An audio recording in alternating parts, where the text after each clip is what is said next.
Tonight on the Black Channel. Don't look now, but all the people who tell you that we can't get reparations, they're all mobilizing, and they're all saying frighteningly familiar things. The Black Channel is live.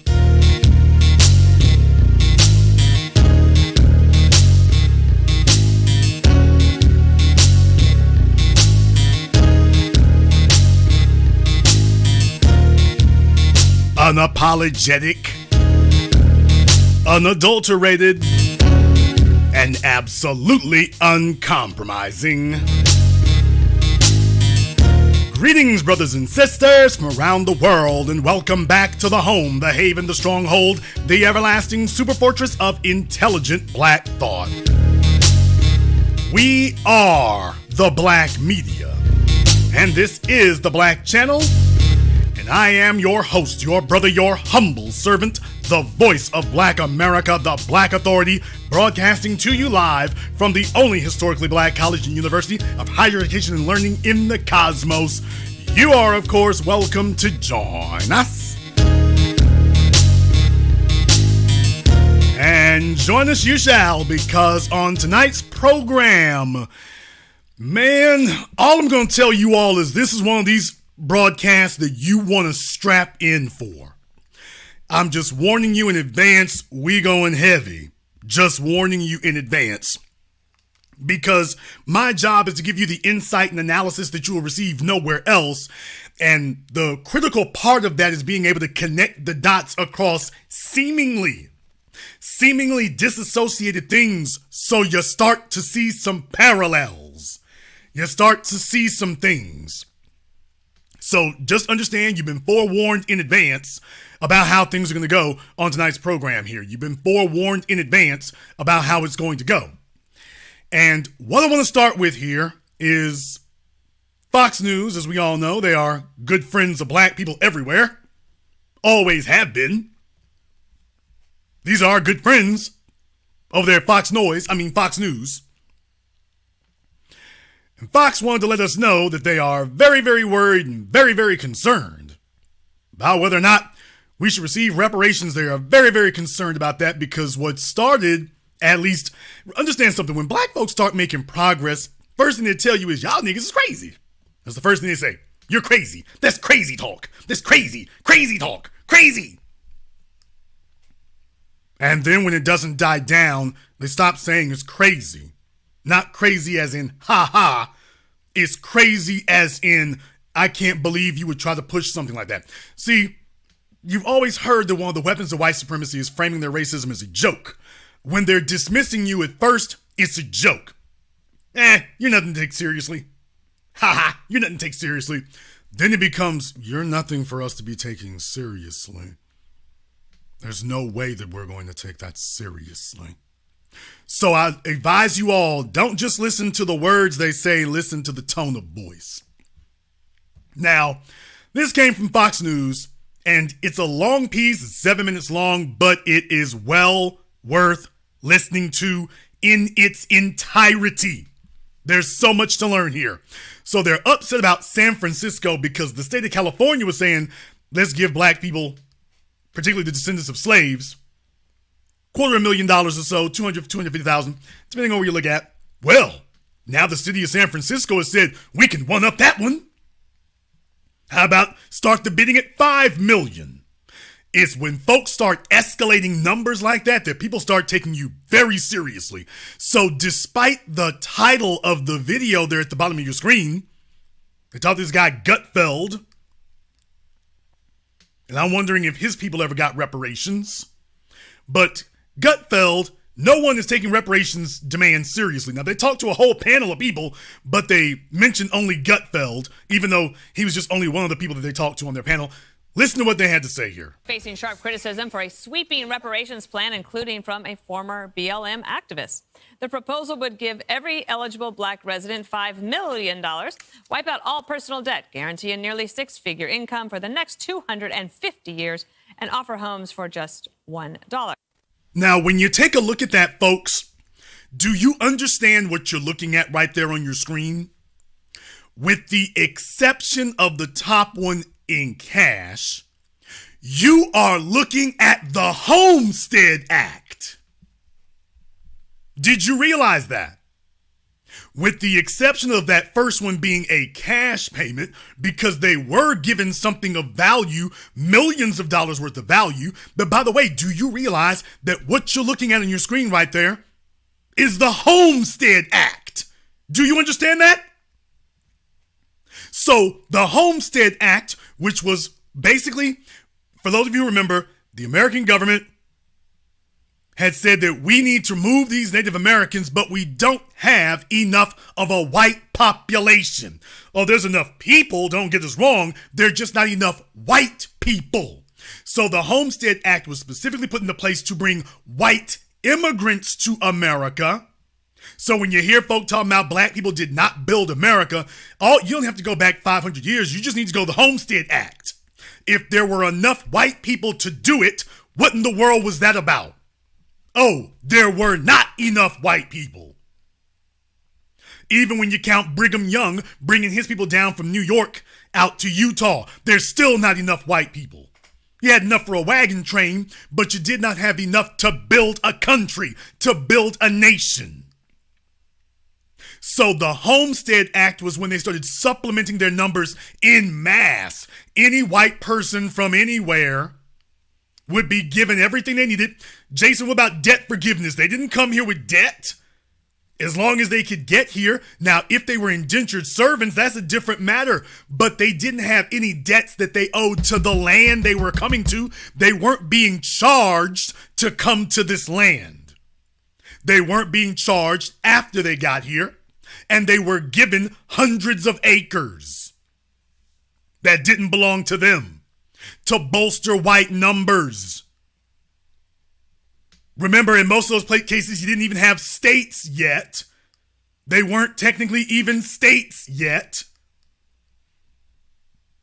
So no income tax. Hell, this is before you had a federal income tax. So these individuals came here with no income tax, remember? I don't think we get to the income tax till you get to FDR. So just understand what you're looking at here. Giving away the land, giving away homes, giving away income, debt forgiveness. This is the Homestead Act. For anybody saying that's crazy, this nation was built on this exact same quote unquote crazy proposal. This was built on it. What's not in the plan is a way to pay for it. And San Fran officials... What's not in the plan is a way to pay for it the same damn way you pay for every damn thing else. What's in the plan is the same damn thing you use to pay for everything else. Instead of putting that money over there, you're going to bring it back over here where it belongs. Yes, that's exactly how you pay for it. See, this is when they start talking. This is crazy talk. Crazy talk is when they got money for everything else. If they were talking about building more prisons in San Francisco, she wouldn't be sitting there with her lily white ass talking about how they gonna pay for it. If they were talking about building more prisons in San Francisco, she would not be sitting there saying how you're gonna pay for it.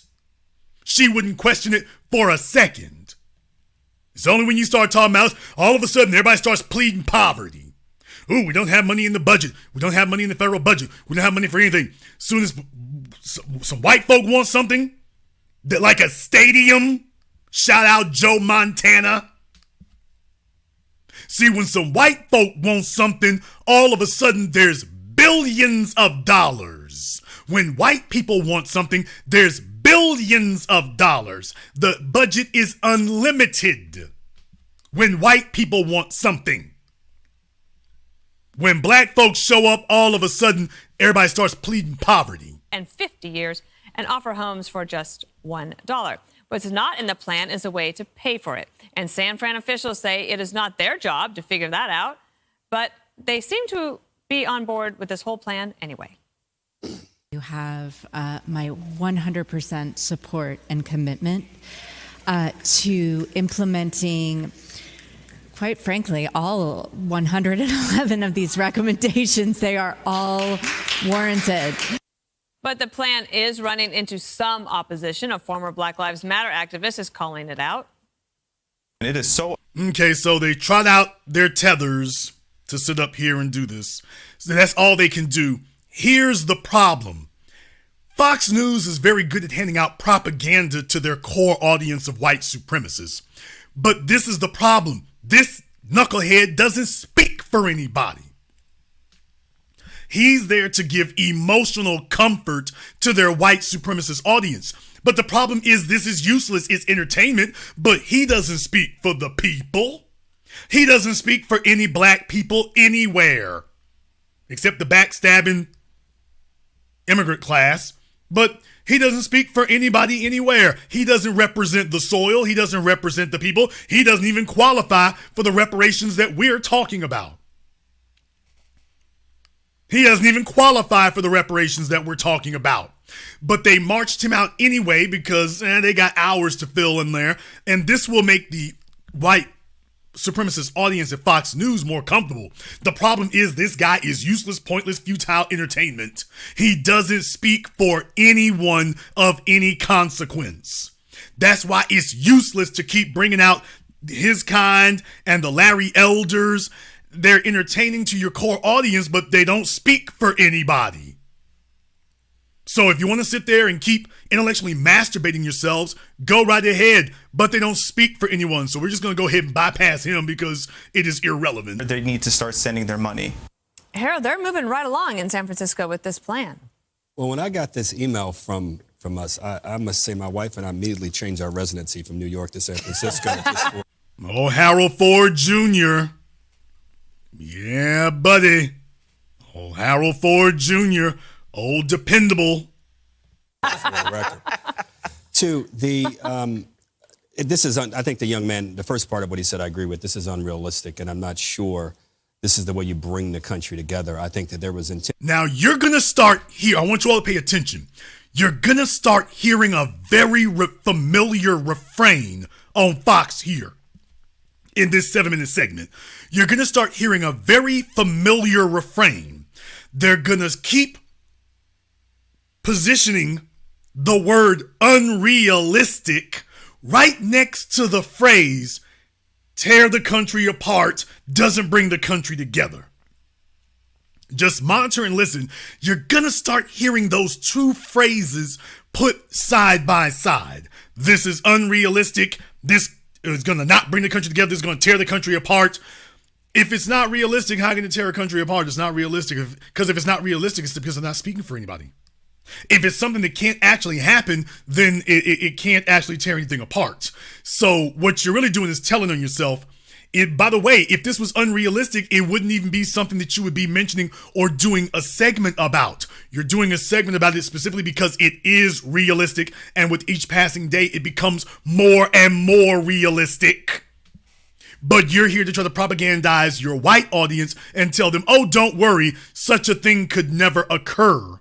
It isn't realistic, even though the very fact you're doing this segment shows you're panicking because it is realistic. Intentionality around discrimination and a subordinate. There was intentionality. Sure, this is the way you bring the country together. I think that there was intentionality around discrimination and a subordination, subjugation of African Americans from the birth of the country.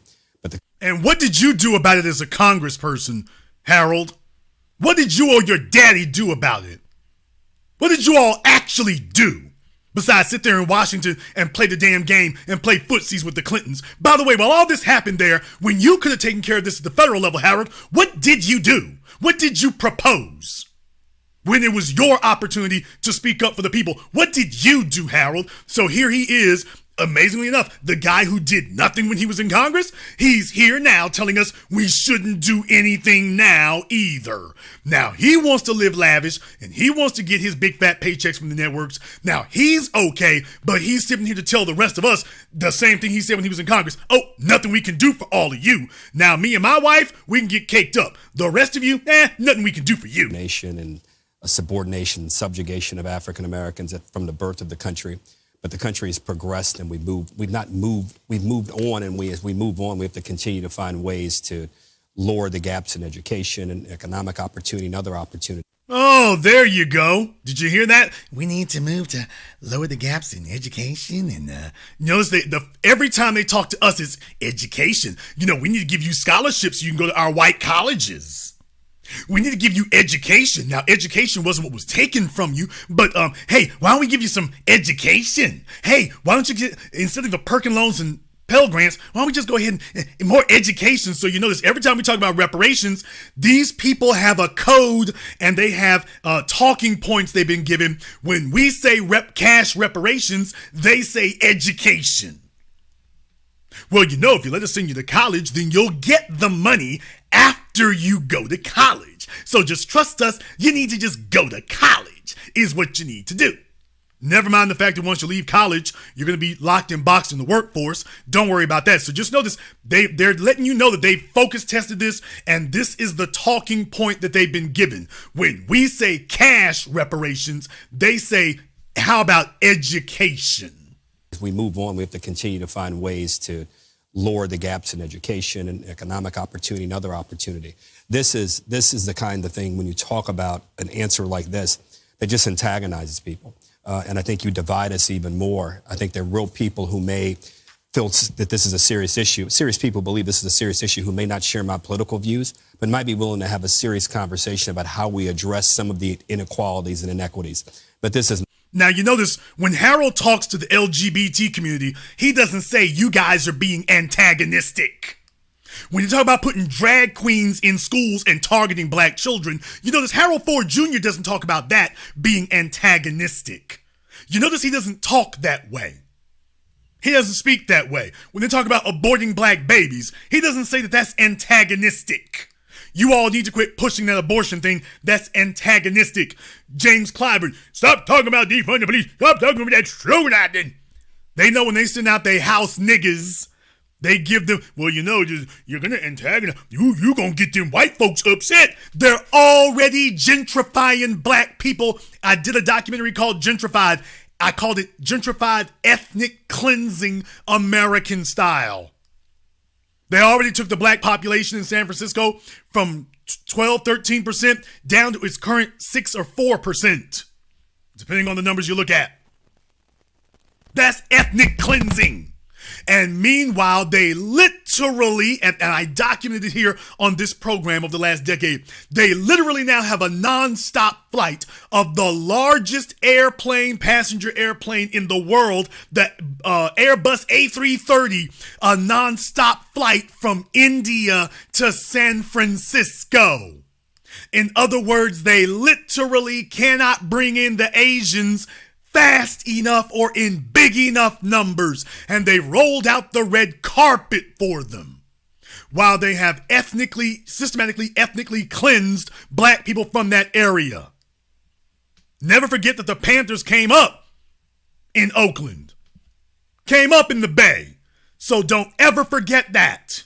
And they have been on a mission ever since to just, okay, we just knocked their numbers down, we don't have to do anything for them. So they certainly wasn't under Mayor Lee. When Mayor Lee was the mayor of San Francisco, he was the one who kicked off, or basically put into hyperdrive, the Silicon Valley push. So they gave everything they needed. Apple has gotten everything it needed given to it. Facebook and Google and all these other white supremacist corporations have been given everything that they needed.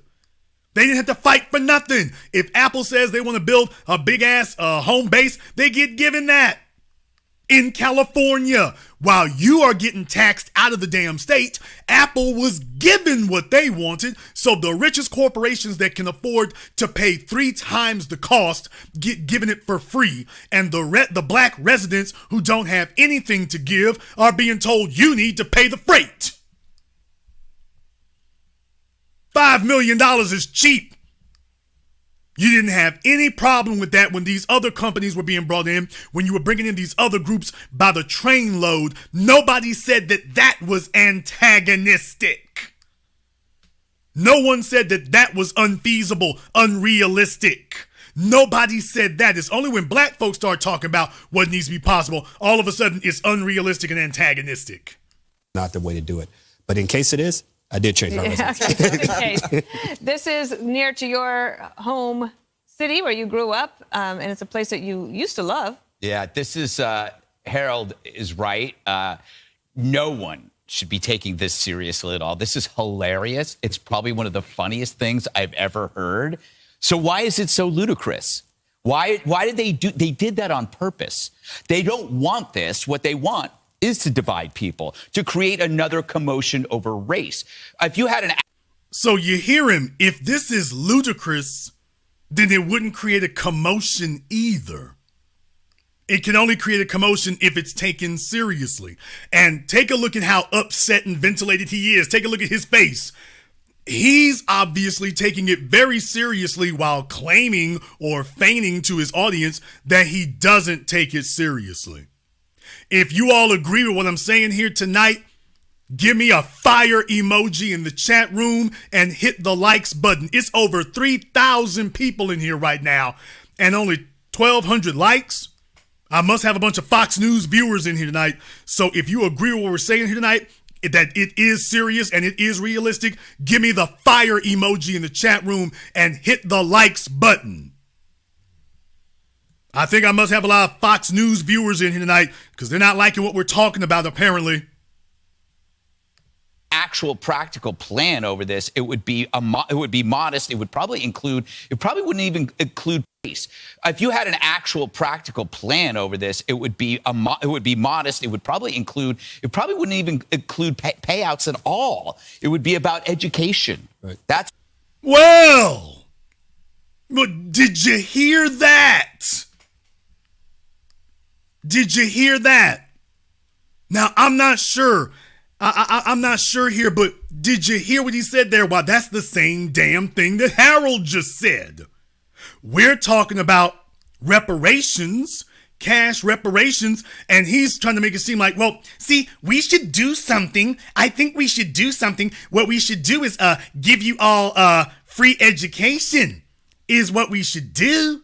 Yeah, we should get, now he didn't even say free education. We should give you education. Why? It shouldn't even be cash payments at all. It shouldn't be cash payments at all.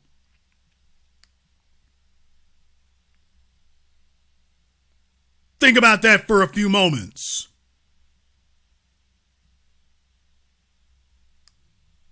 He's trying to make it seem like he's reasonable. Now you got to understand, he's Jewish. And there is nothing wrong with being Jewish, but if our Jewish friends out there want to know why it is that Kanye West and other folk haven't gotten quite the level of condemnation in some corners that some of you think that they should have gotten, is because there's a whole bunch of Greg Gutfelds out there. And he would never say these kind of things about his people and say, well, you know what? Why don't we just give them education? And no cash payments necessary. All of a sudden, when it comes to us, all of a sudden, they start sounding like the Anglos. All of a sudden, when it comes to us, they start talking like the Anglos.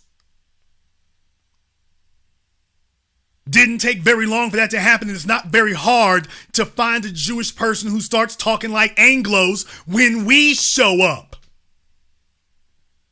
Let's be very, very clear. Jewish people didn't put themselves back on their feet after World War II. They were physically and economically decimated.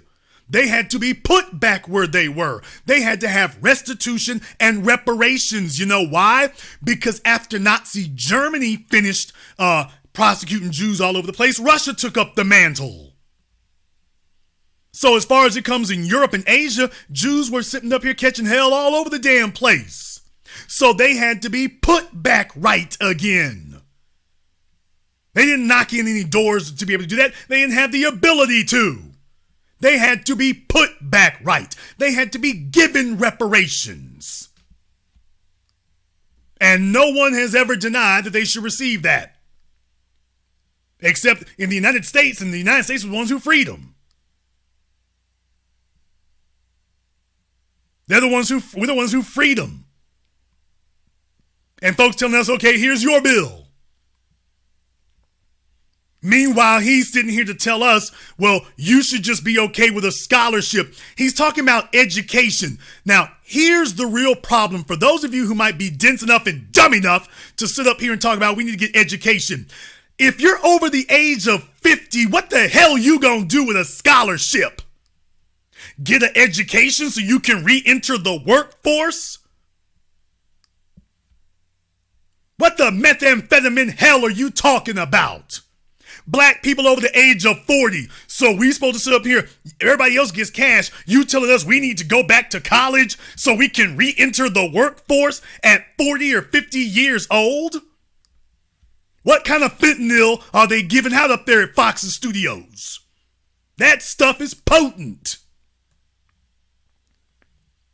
What the hell are you talking about? You're sitting up here telling us, okay, we'll only do something for you if we can put you back in the workforce and if you work this off. Well, you already owe me this. Yeah, but we want to make sure you're working for it and that you earn it. We already earned it. So what they're giving you are impractical, quote unquote, solutions. And to the crackhead, crack pipe babies in black society who repeat that garbage, that's one thing to say that to a 16, 18-year-old. That's another damn thing to say that to a 35, 40, 45, 50-year-old person. Okay, the majority of the black population, here's a scholarship for you. And so you can re-enter the workforce. No, break my bread. Cut the damn check. Break my bread. You sitting up here running game. You trying to run game. So for those of you who want to knock down the education argument, I just gave it to you. Most of our population is over the age of 30. You telling us that we get reparations by going back to school? That's not reparations. That's a scholarship program. That's not reparations. He'd have been, Gutfeld would have been cursing you out if you told him that needs to be the reparations program for Jewish people. He'd have been like, I'll be damned. You took our jewelry store and you telling me go get a scholarship? You better bring my diamonds back. Actual practical plan over this, it would be modest. It would probably wouldn't even include payouts at all. It would be about education. Right. That's what it would be. It'd be about, okay, part of this reparations, and we got to trace it back to who had slaves, who didn't have slaves, blah, blah, blah. This is going to take forever. But if we can figure this out, you don't pay for education. You get the best education there is. That's a reparation. This is designed by people who are hiding their classism behind their racism. I mean, they're hiding their classism by a race war. So if we weren't sitting here talking about. So he's saying that black people are hiding our classism? We don't have a class. We black. Classism is for white people. That's why when you hear niggas sit up here and say it's not about race, it's about class. We don't have a class. We're black folk. It's everybody against us. So once again, this is how far off the rails he went. He's engaging in hallucination talk.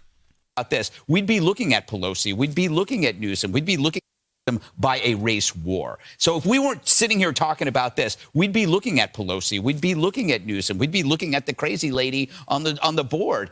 These are all, it's amazing. White leftists do worse things to blacks than the Aryan nations ever could. I mean, it is absolutely incredible.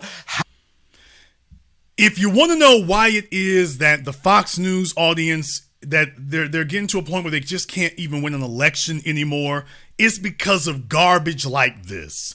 Rather than bring on somebody who's going to speak in the real world and talk realistically, they bring on lame-ass failed comedians like Greg Gutfeld. He was never funny. He couldn't make it as a comedian, so he's doing what all racists do. They go to Fox News and see if they can get a check over there. If they were really smart, they would bring on some people who actually have their feet on the ground.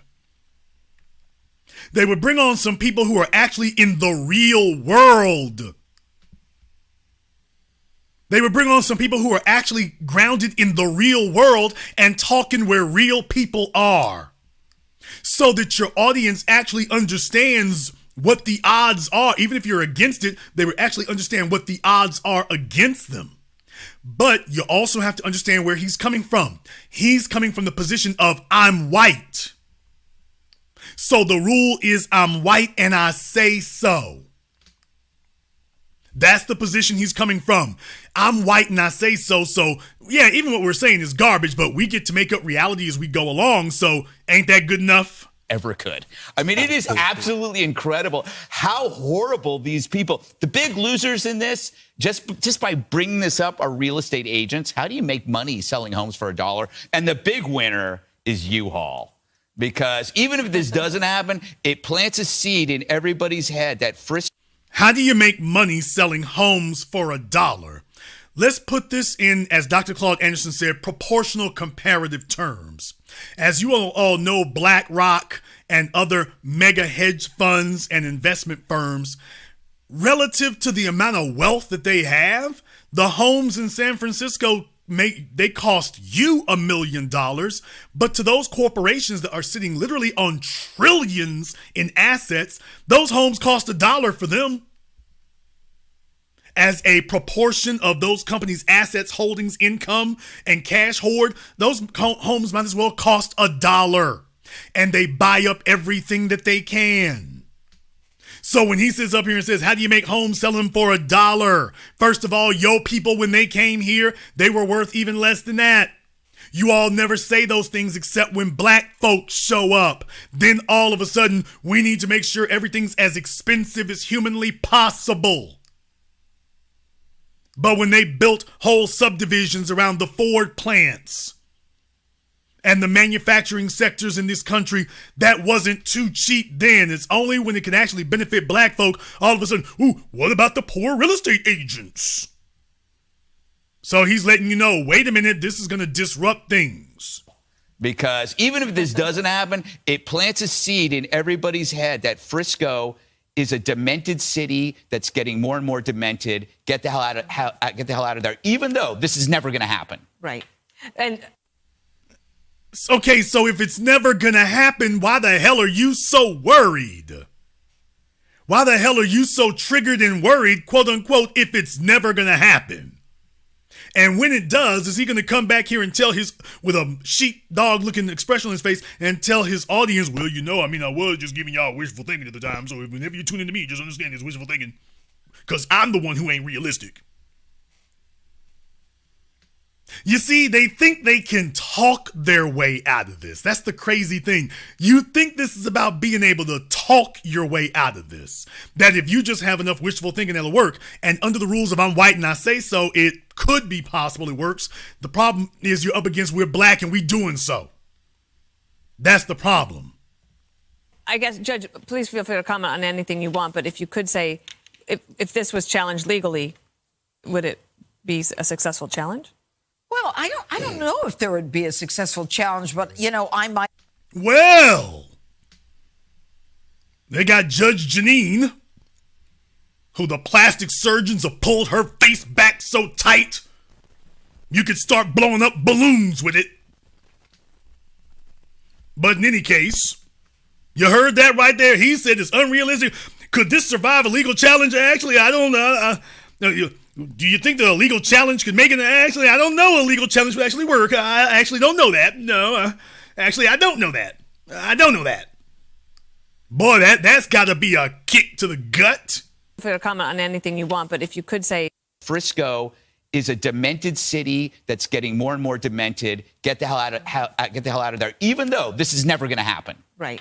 And I guess, Judge, please feel free to comment on anything you want, but if you could say, if this was challenged legally, would it be a successful challenge? Well, I don't know if there would be a successful challenge, but, you know, I might imagine they would say maybe it's a denial of equal protection, that there were whites, you know, who. Boy, they're getting worried now, aren't they? They're getting worried now. Oh, man. By the way, yes, she's Jewish also. So what they're going to tell you is that the panel isn't full of white people. But if you take a look on here, the white Jewish folk are letting you know, by the way, yeah, we're all on the same page when it comes to denying and assaulting black people.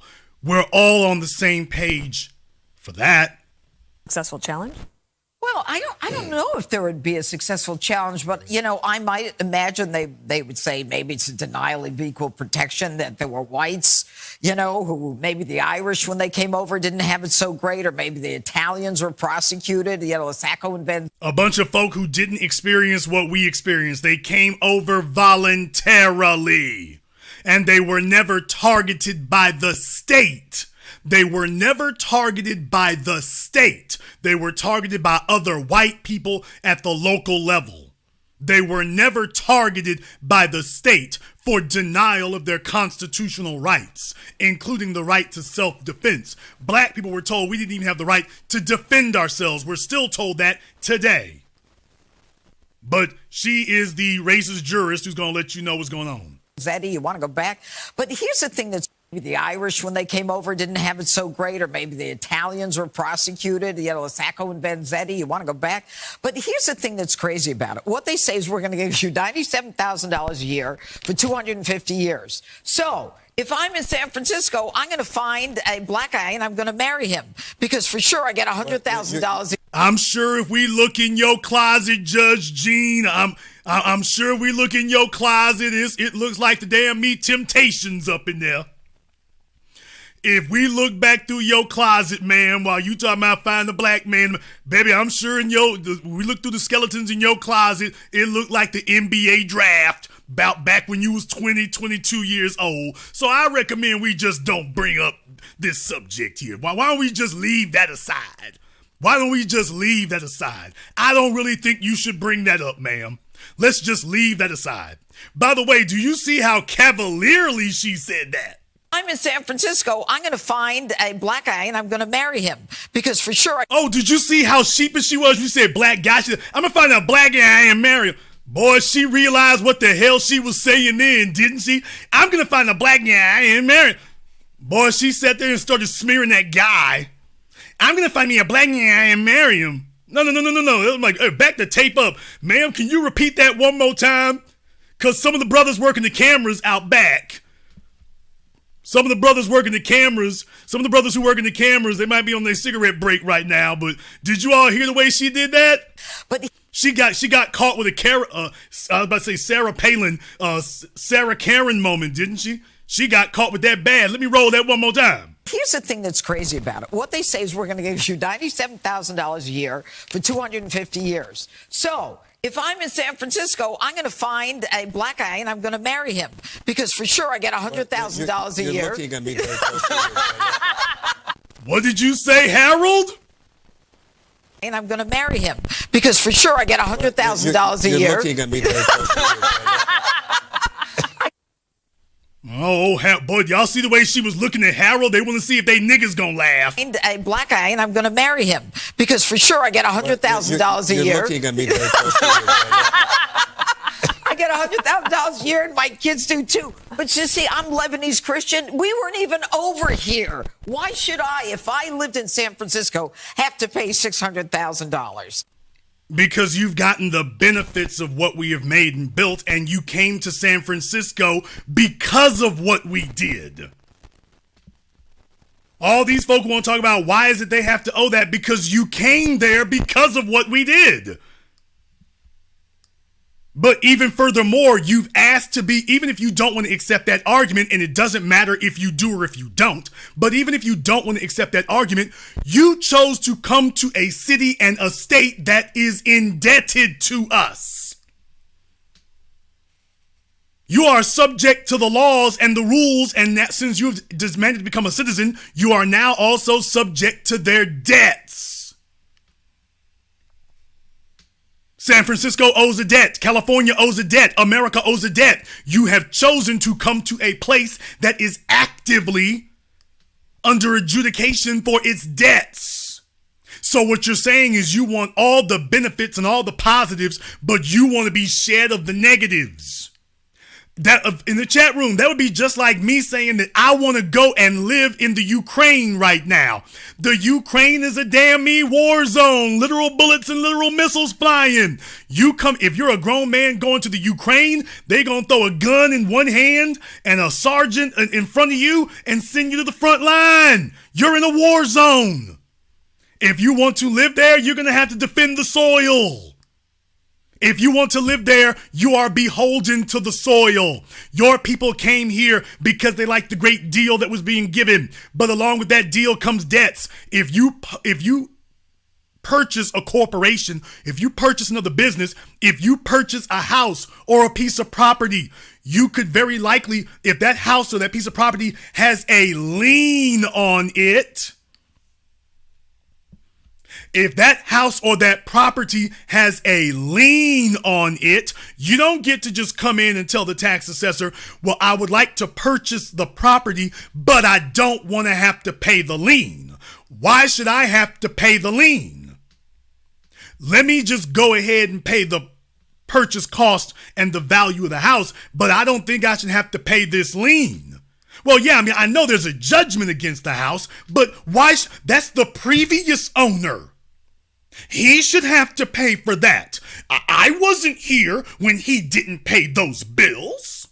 Why do I have to do that? People, I've bought property that had liens on it. Them's the rules. Them's the rules. So all of a sudden, they want to start talking crazy to you when you show up. By the way, if she owned a house and she was selling it, she would be screaming bloody murder if they wanted to sell the house and not pay the lien. If she was the lien holder, if she was a lien holder on a piece of property, she'd be damned if she have the current owners, partial owners, sell it to somebody new, and then the new owners sit up here and tell you, well, I'll pay for the house, but I don't think I should have to pay a lien to her. She should go after the previous folks for that. She's going to say, hell no, on account of the fact this house has a lien on it. You got to take the baby and the bath water. By the way, let me back it up one more time. You can see how that goes in the most cringeworthy, y'all, this is the most cringeworthy part of her life right here. Because what she's doing is looking around to find out, is there anybody who can tell that she would get down with the brothers? Is there anybody who could tell it? She's trying to figure out, how do I explain this to my family? A black guy, and I'm going to marry him because for sure I get 100,000. If I'm in San Francisco, I'm going to find a black guy and I'm going to marry him because for sure I get $100,000 a year. You're looking at me very closely. You heard, Harold, you're looking at me. You're looking at me. Harold, I don't know what you did with her or didn't do with her. She's great grandma's gone wild, but I'm just saying, she said that and looking at Harold. Okay, Harold, you should have smacked that back better than that, my man. Black guy, and I'm going to marry him because for sure I get $100,000 a year. You're looking at me very closely. I get $100,000 a year, and my kids do too. But you see, I'm Lebanese Christian. We weren't even over here. Why should I, if I lived in San Francisco, have to pay $600,000? Yeah. Right? I mean, the whole thing is bizarre. And then these people are even more nuts. There's one of the millionaires who wants this $5 million in reparations. He's proposing a red light district to make sure that those who came in are involved in human trafficking, that they have their own red light district. I mean, these people are from another planet. I can't even deal with them. Jesse, what about also... Okay, speaking about paying for things you don't want to, whenever these cities want to pay and give financial incentives to these Silicon Valley companies or these arenas and these sports stadiums, ain't now one of us sitting in this damn chat room ran one damn down or ever been a part of the NFL. But your tax dollars got to pay for an NFL stadium for white men who are billionaires who should be financing it themselves. And Judge Janine is not sitting up here talking about that's unrealistic. Why should we have to pay for that? We just came over here from Lebanon. They don't say that then. When it's white men ponying up to the bar, all of a sudden everything's legit. Nothing's too expensive. It's not a problem. Spending billions of dollars on the new 49ers stadium, not a problem. No hesitation. No rejection. She's cool with it. We show up and all of a sudden they start pinching pennies. We can look at this and say, obviously, this is never going to happen, et cetera. But there probably are a lot of people there who are living with some false hope that they're about to get $5 million.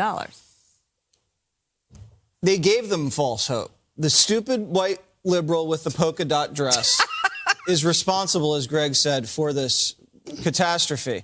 You're raising their expectations, and then they're humiliating themselves. If you've seen the actual footage of these hearings, they're singing, they're throwing their arms up in the air, they're doing weird things with weird clothing, and they're making absolutely no sense. It's almost like they took the most uneducated black people and brought them in front of the commission and had them just riff that they want to get paid. They're not, these aren't well thought out arguments. You can make a well thought out argument for a reparation package. You've done it with the Japanese after World War II internments. It's been done with the Jewish people after the Holocaust. Now I think it's a little too late, but I'm open to listening to an intelligent argument. And the polka dot. Now, did you hear that? When you're dealing with these white supremacists up here, I'm willing to listen to an argument, even though I'm telling you from the get-go, it's too late. I'm willing to listen to the argument so long as we start from the premise that there's nothing we can do. I'm willing to listen just so long as we're not gonna do anything. Lady is destroying any hope these people ever. By the way, once again, I guess he decided that Judge Jeanine wasn't cringeworthy enough. The commission and had them just riff that they want to get paid, making absolutely no sense. It's almost like they took the most uneducated black people and brought them in front of the commission and had them just riff that they want to get paid. They're not, these aren't well thought out arguments. You can make a well thought out argument for a reparation package. You've done it with the Japanese after World War II internments. It's been done with the Jewish people after the Holocaust. Now I think it's a little too late, but I'm open to listening to an intelligent argument. And the polka dot lady is destroying any hope these people ever have of getting paid. It's based on emotional trauma, which is this new thing. Sounds like you're the one suffering emotional trauma here, Jesse. They say it's generational. So if my great-great-grandfather was a slave, then they passed the emotional trauma down generation after generation after generation, and then they're owed something. But you can... No, you have a white supremacist terrorist government that has been victimizing generation after generation after generation. We ain't got to wait till our grandfathers. We've been subject to it ourselves. So no, this is not, well, they did it to the grandfather. No, they did it to the great-great-grandfather, the great-grandfather, the great-grandmother, the great-great-grandmother, the grandmother, the grandfather, the mother, the father, me, the kids. He's trying to make is the argument, oh, ain't no racism, ain't no white supremacy, no more oppression. That was your grandfather or great-grandfather. Nothing happened to you. Take that anywhere. I mean, let's say her Lebanese great-grandfather subjugated my great-great-great-granddaughter on one of her little ships in the Mediterranean. I can keep my hand out, Janine, and I'm looking at you, Janine. If her government and her societal structure are still there, then that's between you and her government and her societal structure. If her government is still there and available, that's between you and her government. It sure is. Yeah, and I know what you did to my great-great-granddaughter. And see, there's trauma. Does the size of the dot on the poke... By the way, do you see how mocking that is? So this is a hardcore white supremacist who's saying, well, you know, white supremacy, yeah, we do our thing, get over it. And while this plays on Fox News, it doesn't play anywhere else. So enjoy rearranging the deck chairs on the Titanic. Playing the violin gets a little bit difficult when the ship turns 90 degrees and starts going under. My great-great-granddaughter.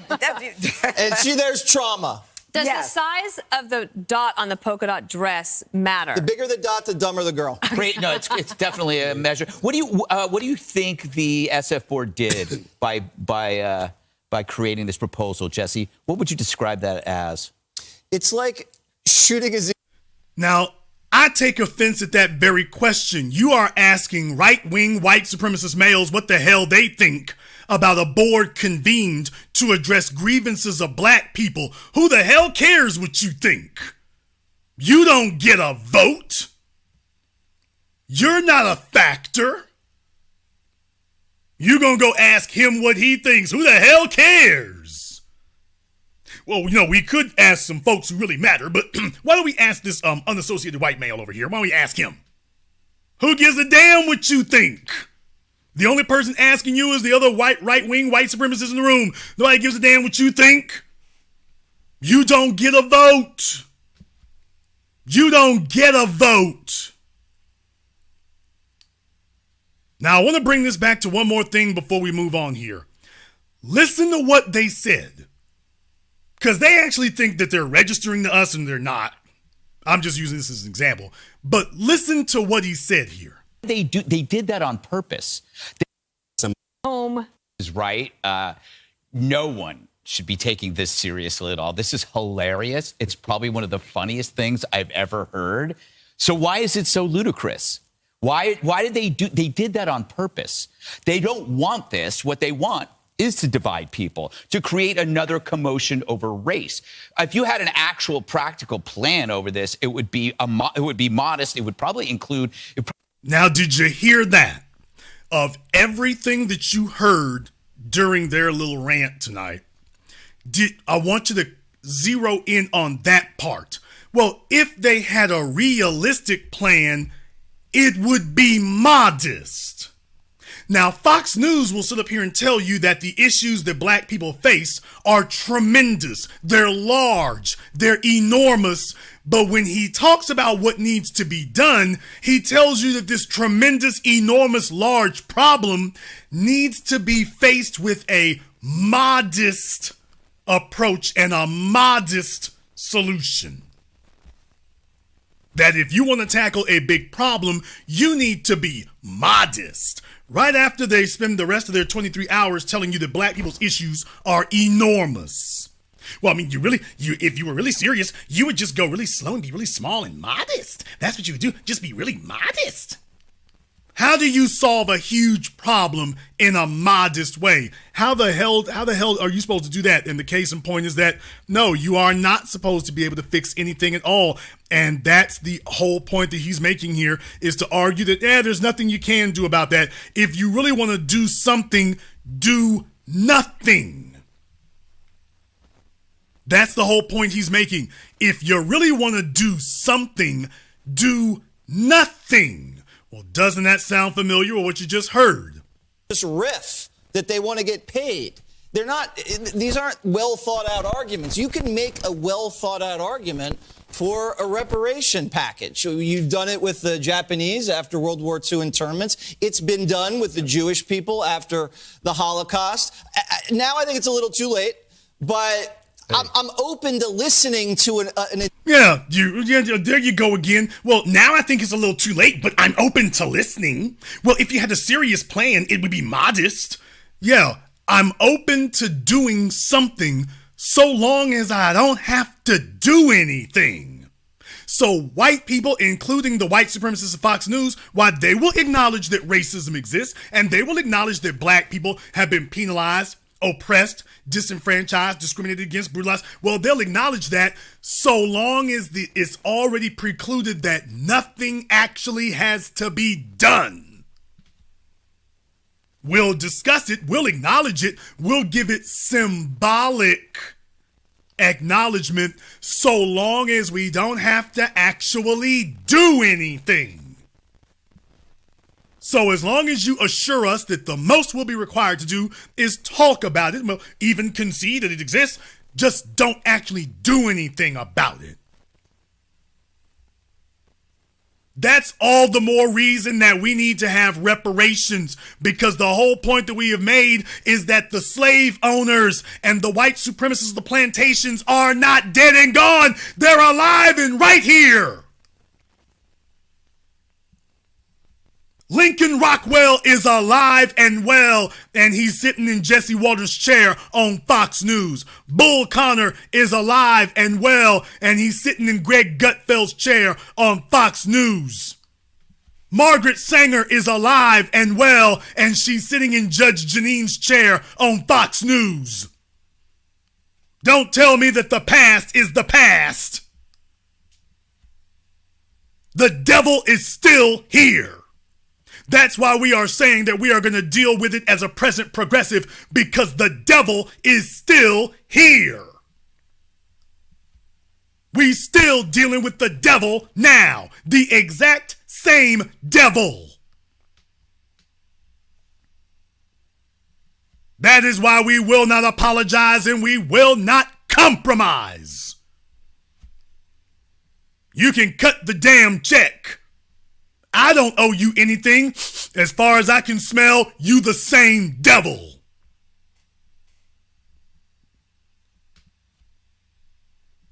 As far as I'm concerned, you are the exact same devil that your fathers and grandfathers were.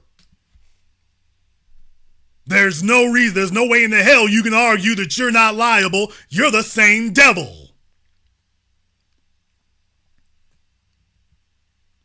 Now you think you're smart and sophisticated. I'd like to tell you all that was the end of it there. Actually, I wouldn't like to tell you that, because there's more to it, folks. There's more to it. Oh, yes, there is.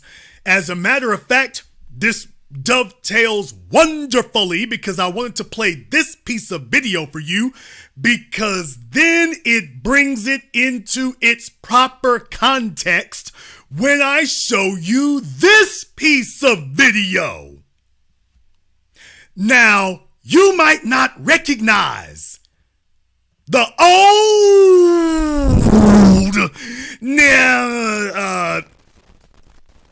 Negro National Association,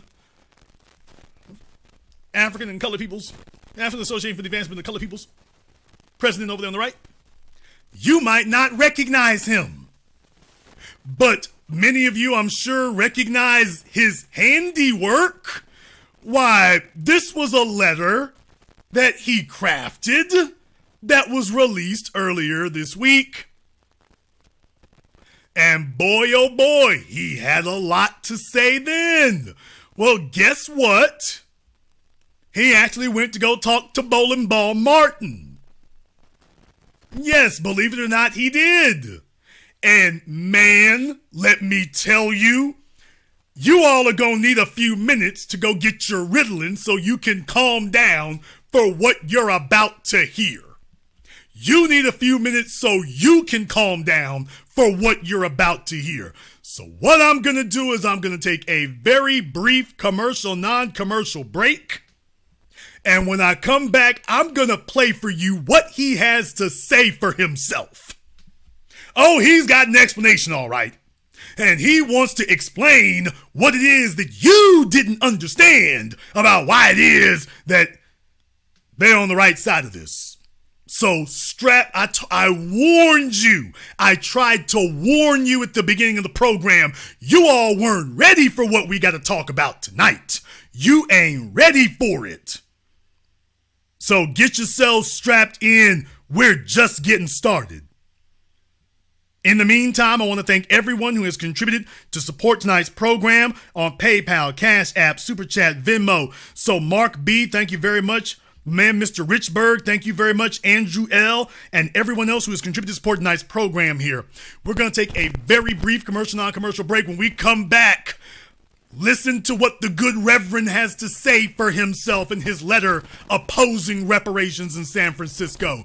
This is the Black Channel. Venark Motion Pictures, your leading production house for handmade, high-end movies for us, by us. Grab your popcorn and drinks as Venark Motion Pictures presents you with binge-worthy visual entertainment that will leave you breathless. Stream all our titles for free. Visit our website to see Noxious, Noxious 2, Cold Case, and Valley of the Queens. Planned Obsolescence. These power-packed, innovative, and unforgettable flicks tick the boxes of all you could ever want in a movie. And coming soon to keep you at the edge of your seat. Await our most anticipated movie release. Escape from Velocity. VidArc Motion Pictures. Broadcast excellence. Look for us on Tubi, Amazon, and wherever movies are streamed.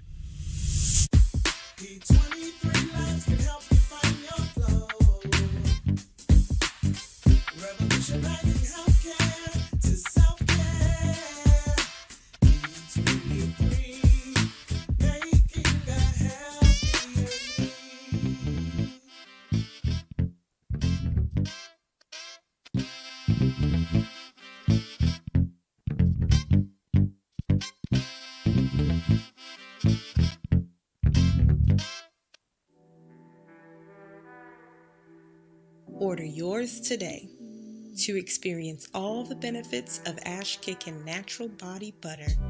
With skin so smooth and soft, you'll thank us for it. Shop Ash Kickin' online. That's ASHKICKIN.com.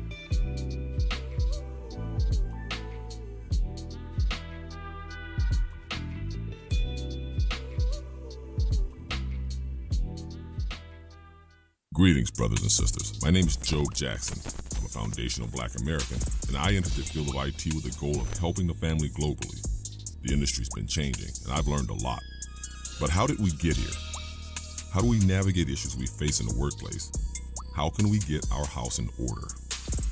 Read The Concept and Intricacies of Being Black in IT, now on Amazon, as well as the best-selling Guide to Being Black in IT. Go to beingblackinit.com. More Threads, a brand owned by a descendant of Black American freedmen, was created to uniquely address Black American history and contributions that have been intentionally hidden and suppressed. Use their apparel and more to learn and share the Black American history of Black inventions, heroes, towns, Black business districts, and more. Sign up and support not only a Black-owned business, but a movement at www.morethread.co. Hi, this is Brenda Starr, creator of Poetry with a Purpose and author of the book Pressed But Not Crushed. Pressed But Not Crushed is an anthology of political poems that address current and historical issues in American descendants of slave population and African American population. The book describes slaveries and its residuals, Jim Crow segregation, social depredation, and other relevant issues to American descendants of slaves and African Americans, including the current political climate that does not address our issues. This is The Black Channel. I am your host, your brother, your humble servant, the Black Authority. Very glad to be with you all here this evening. Big shout out here to my man Cult-Like Personality for contributing to tonight's program, and everybody else in the super chat. My man Tommy Felix. The only thing we need is to focus on cash first. $22 trillion for only FBA lineage. Stay on code. Stay vigilant. B1 militia all damn day. Well, brothers and sisters from around the world, as I promised you here, because I keep my ear to the street to make sure that the dead Black media doesn't rise out of its tomb. So as we have been calling these things out, it shouldn't be surprising that, of course, Roland Martin would find a fossil to speak with here. And listen to what he's got to say. Now, what I'm going to actually do is start playing this from the beginning, because I want you to hear what old Bowling Ball got to say about that fair use, nigga. But I want you to hear what he had to say about this. Wait till you hear this. Y'all thought, like, it's probably not going to eclipse the Black First. When Roland said Black First, it's probably not going to eclipse that. But, boy, this is going to be, this is definitely a second or third place. Examine the issue of reparations. The task force came back and said they calculated that the city of San Francisco should provide payments of about $5 million to African Americans who live in San Francisco. They laid out a criteria as to who should qualify for that. Well, the San Francisco NAACP then put out a statement where they said they actually rejected this particular committee's recommendation, arguing that the money should be dispersed by investments and opportunities to the Black community, but not direct cash payments. And the San Francisco Board of Supervisors embraced the 111 recommendations from the city-appointed Reparations Committee, including lump sum payments of $5 million to every eligible black citizen. Now, this shouldn't be controversial for Roland, because as you'll all remember, Roland was one of the y'all niggas crazy if you think you're gonna get reparations, remember? Now, all of a sudden, you don't hear that from Roland. Roland used to be in the y'all niggas crazy if you think you're gonna get reparations camp, remember? Roland was also in that camp. Roland was a firm member of that. Now, all of a sudden, Roland is a believer. Isn't it amazing? The guy who was working against it, now all of a sudden he's a believer. Imagine that. Guaranteed income of $97,000 per year for 250 years, eliminating a personal debt and tax burdens in homes for just $1.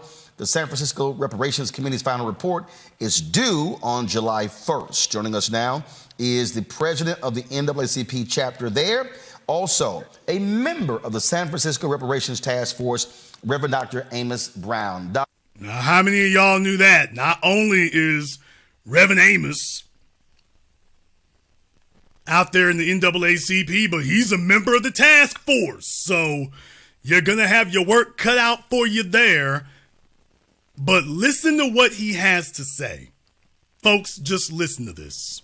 Glad to have. Now, by the way, warning in advance, his internet connection is about as old as he is. And I'm not being funny. When you start hearing it going, when you start hearing the sound dropping out, that's not me. That's not Roland, believe it or not. At least I don't think it's Roland's struggle connection.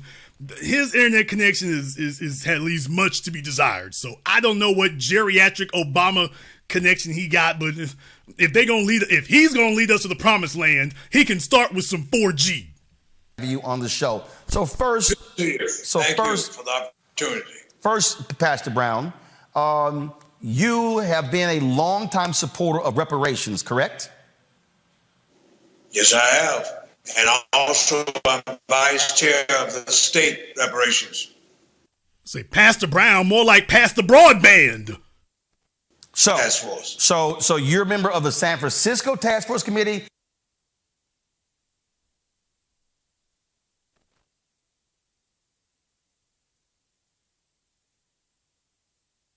Okay, I got too much going on over here. Struggle connections start to get contagious after a little bit. It starts to get contagious after a little bit. I got to figure out a way to kick them in the rump and get them back into gear. But he's sitting up here talking to him now, talking about, so you are a member of the state reparations of San Francisco. So, yeah, y'all, if you want to know what was going on, and why it is some of this stuff seems to be taking so long, and it seems to be so difficult, now you got a little bit more of an idea about who's involved. Now you got a little bit more of an idea about who's involved and who's doing these things. So then it starts to make a little bit more sense about why you start hearing some of the stuff you're hearing. Starts making a little bit more sense about why you start hearing that. Because they'll have you sitting up here believing, well, you don't worry, we're going to send them down there. And then you find out who's on the task force here. Well, oh, Reverend Amos is going to be there. Let me be a truth teller. It's not against caste. Let me try to back it up here because it's real janky. The way it's playing off of Roland's YouTube channel is coming through real bad. I'm going to see if I can try to back it up here. And YouTube is messing with the thing tonight. As opposed to the 5.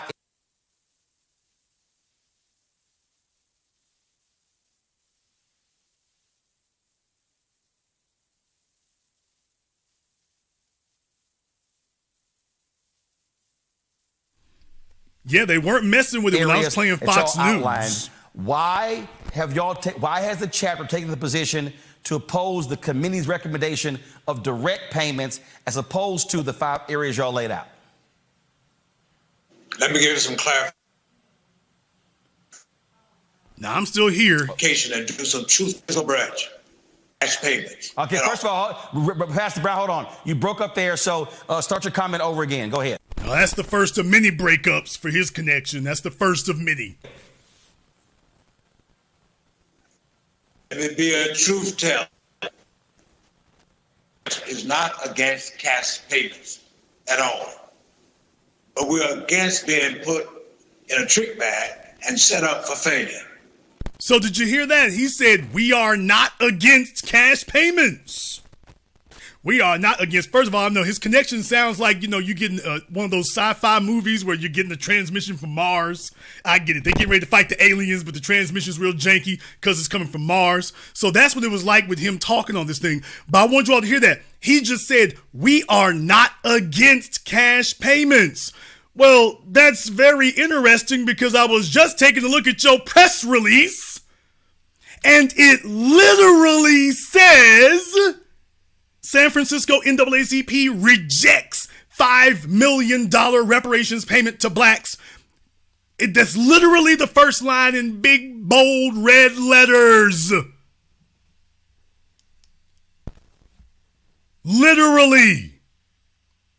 The San Francisco NAACP today called upon the Board of Supervisors to reject a one-time $5 million reparations payment to blacks, but instead, so he said, instead of cash, we want you to make investments in 5 key areas. So he said, we want something instead of cash.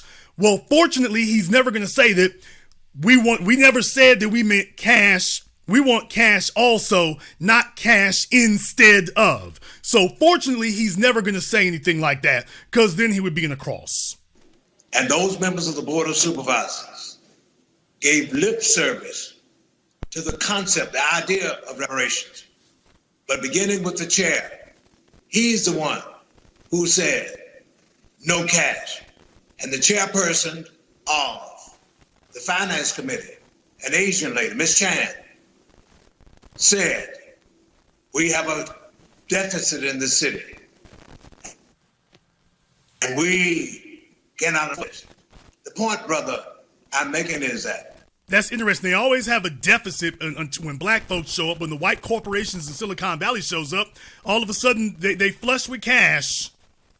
We must not let our adversaries, whoever they may be, set us up for another study, another to be put on a shelf and to collect dust. We must have action, and action now. We believe in cash plus. It's not either or. So when you say... Well, I'm very glad to hear that, Reverend, because I'm taking a look at your letter. I'm looking at your letter, and it literally says... Let me go ahead and zoom in, because I'm looking at the letter and it literally says the words on it, instead. The San Francisco NAACP today called upon the Board of Supervisors to reject a one-time $5 million reparations payment to blacks, but instead called upon the city to make investments in 5 key areas to atone for the history of racism, discrimination, and mistreatment. Contact Reverend Amos Brown up here in the right-hand corner. So, whoa, that changed up real fast, didn't it? Now that he's on camera, now it's, oh, I never said that. I mean, we cash in addition to, I didn't mean cash only or something else only. I didn't say that, Jazz. Really? All right. Another to be put on a shelf and to collect dust. We must have action, and action now. We believe in cash plus. It's not either or. So when you say the setup, it's 2 wings for a bird. So when you say there's a setup going on here, are you saying that what has happened is you've had a lot of people, a lot of commenting from people on this very issue, and so there are people who have been opposing direct payments. They've been attacking them. They've said, "Oh, this is going to bankrupt individuals in San Francisco." Right. Things like so. You believe that if that is how it's set up, it's guaranteed never to pass. Is that what you're saying? They did not on Tuesday night vote at all. This thing has been delayed until October. And I feel that we should not be delaying doing the right thing. Dr. King said the time is always right to do right. They could have easily said, we support cash payments too, and even if we are facing a deficit, we can establish a payout plan. But they did not. And the mistake of the chairperson, he meant well, but he said to National Public Radio that there was no math formula for this $5 million. It was just something that was taken out of thin air, that was put into the document. And that was unfortunate, for then the general public began to focus on the $5 million with no plan. And even if we had a problem with the deficit, somebody should have said, we can get from the private sector monies to establish a reparation fund. We have billionaires in San Francisco per capita than any major city in the United States, according to a recent study. So I just feel, and my constituent base feels, we must be deliberative, and we must move to bring about redress and restoration. So Black people in the city and the. All right, so Dr. Brown, so here's the deal. Guys, go to my iPad. This is the press release that was sent out, and this is where I think there's confusion. The press release says the San Francisco NAACP today called upon the Board of Supervisors to reject a one-time $5 million reparations payment to blacks, but instead call upon the city to make investments in 5 key areas to atone for a history of racism, discrimination, and mistreatment. Now, you said, and it lays out in here what those 5 are, and that is invest in education, economic empowerment, housing, healthcare, and Fillmore Heritage Center. Now, you said that you believe in payments and this. So again, yes.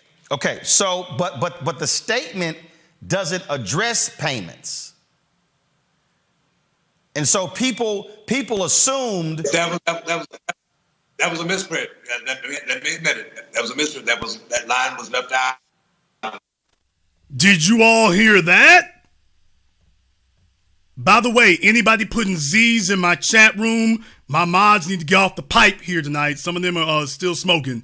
Anybody putting Z's in my chat room, you're subject to getting removed. If you're falling asleep, you need to go take you some no-dos. Do not put Z's in my chat room. You're not here to be funny. Now, did you all hear what he just said? He just said that was a misprint. Did you hear that? That was a misprint. Let me admit it. That was a misprint. That line was left out of there. That was a misprint. But the basic position, what I'm saying, Brother Roland, is we definitely support payment. But you got to have a plan. So Pastor Brown, I just want to be clear. Go back to my iPad. The statement that was released, the headline says, San Francisco NAACP rejects $5 million reparations payment to blacks. And then it says it in the so you're saying that this statement that was released publicly, this statement is wrong. That's right. So the San Francisco NAACP supports direct payments plus investments to the black community. That's right. Y'all, anybody who tells you that your voices don't matter, that the internet doesn't matter, that lighting their asses up don't matter, let me tell y'all, he just did a 360, damn a 180. He spun out in the middle of the street. Do you hear that? He went to Roland Martin to say, oh, that was a misprint. That was a misprint. A misprint, nigga, this ain't no misprint. People, this ain't no damn misprint. He said it twice. Folks, how is it a misprint and you said it twice? Big bold letters at the top in red. San Francisco NAACP rejects $5 million reparations payment to blacks. In the paragraph, the San Francisco NAACP called on the Board of Supervisors to reject a one-time $5 million reparation payment to blacks. Folks, how is it a misprint? You printed it twice.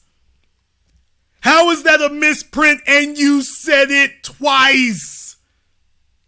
The first 2 sentences, technically, of your whole thing twice. How's that a misprint? And you did it 2 times in a row.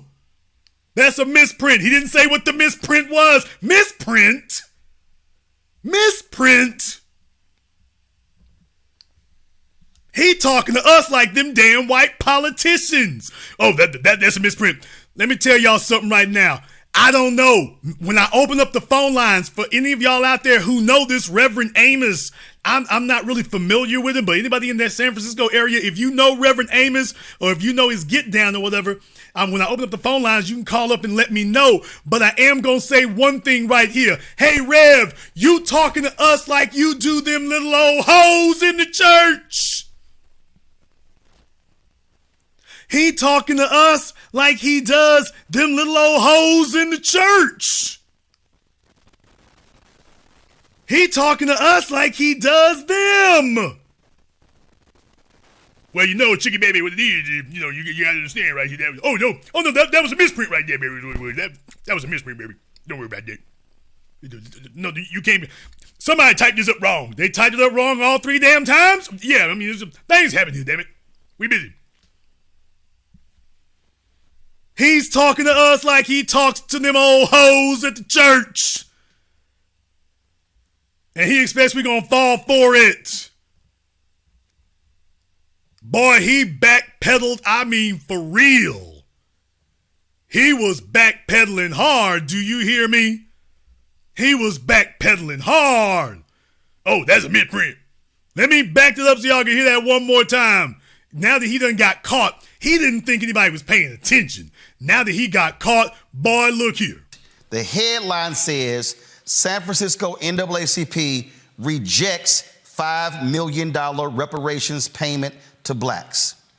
And then it says it in the so you're saying that this statement that was released publicly, this statement is wrong. That's right. So the San Francisco NAACP supports direct payments plus investments to the black community. That's right. And in the 100 plus recommendations, some of the same things are listed. Okay, well, why don't we take a look at your letter here that he's now trying to claim he couldn't say it was misunderstood because he said it clear as daylight. He couldn't say it was misunderstood because he said it as clear as daylight. So why don't we take a look at what it said, because I want you all to understand, if you don't know the politics, the history and the politics of the state of California, then you don't really understand what you're looking at here.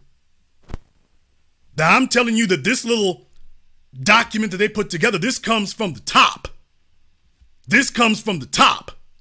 Now it says, the San Francisco NAACP rejects $5 million reparations payment to blacks. Now, down there in the paragraph, first paragraph, it says, the San Francisco NAACP today called upon the Board of Supervisors to reject a one-time $5 million reparations payment to blacks, but instead called upon the city to make investments in 5 key areas to atone for a history of racism, discrimination, and mistreatment. Now, first of all, like I say, if you don't get into lineage, now you start watering it down for the purposes of spreading it to other people.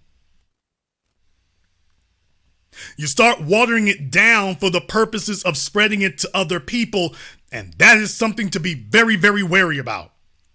Very wary about. Because it's not a concern without grounding. It's a concern that is very much grounded in the real world. But it's not a concern without grounding. So when they start saying those kind of things, that matters. That matters a lot.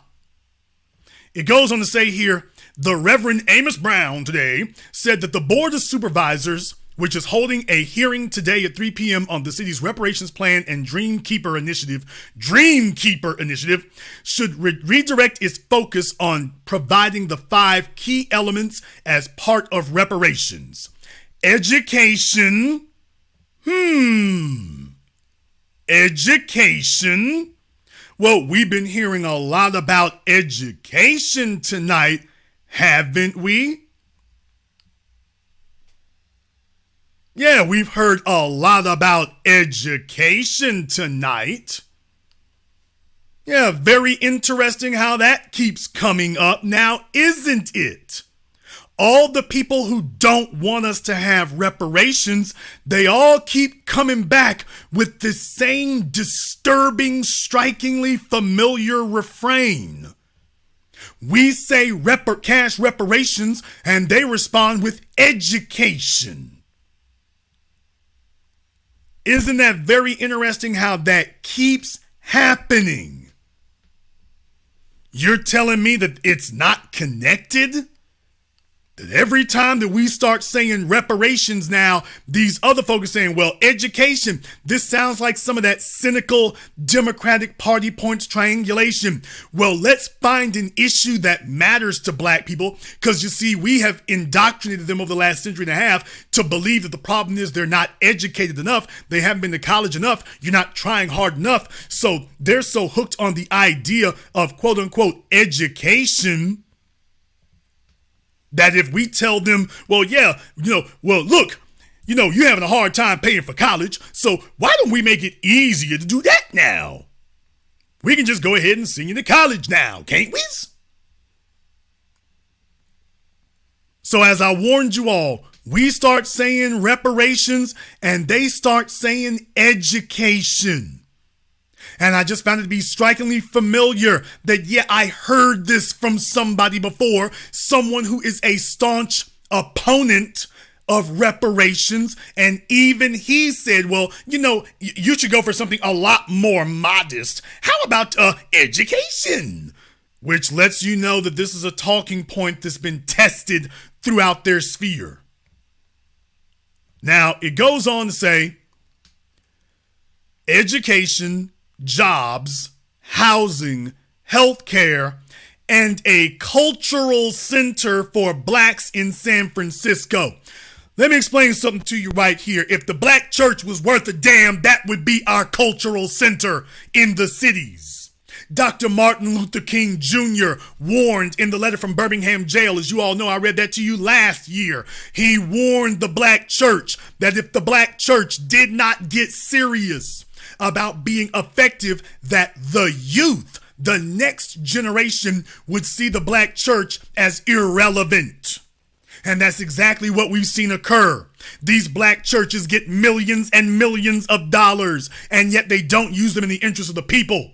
The pastor is rolling dirty, but his congregation is just plain dirty.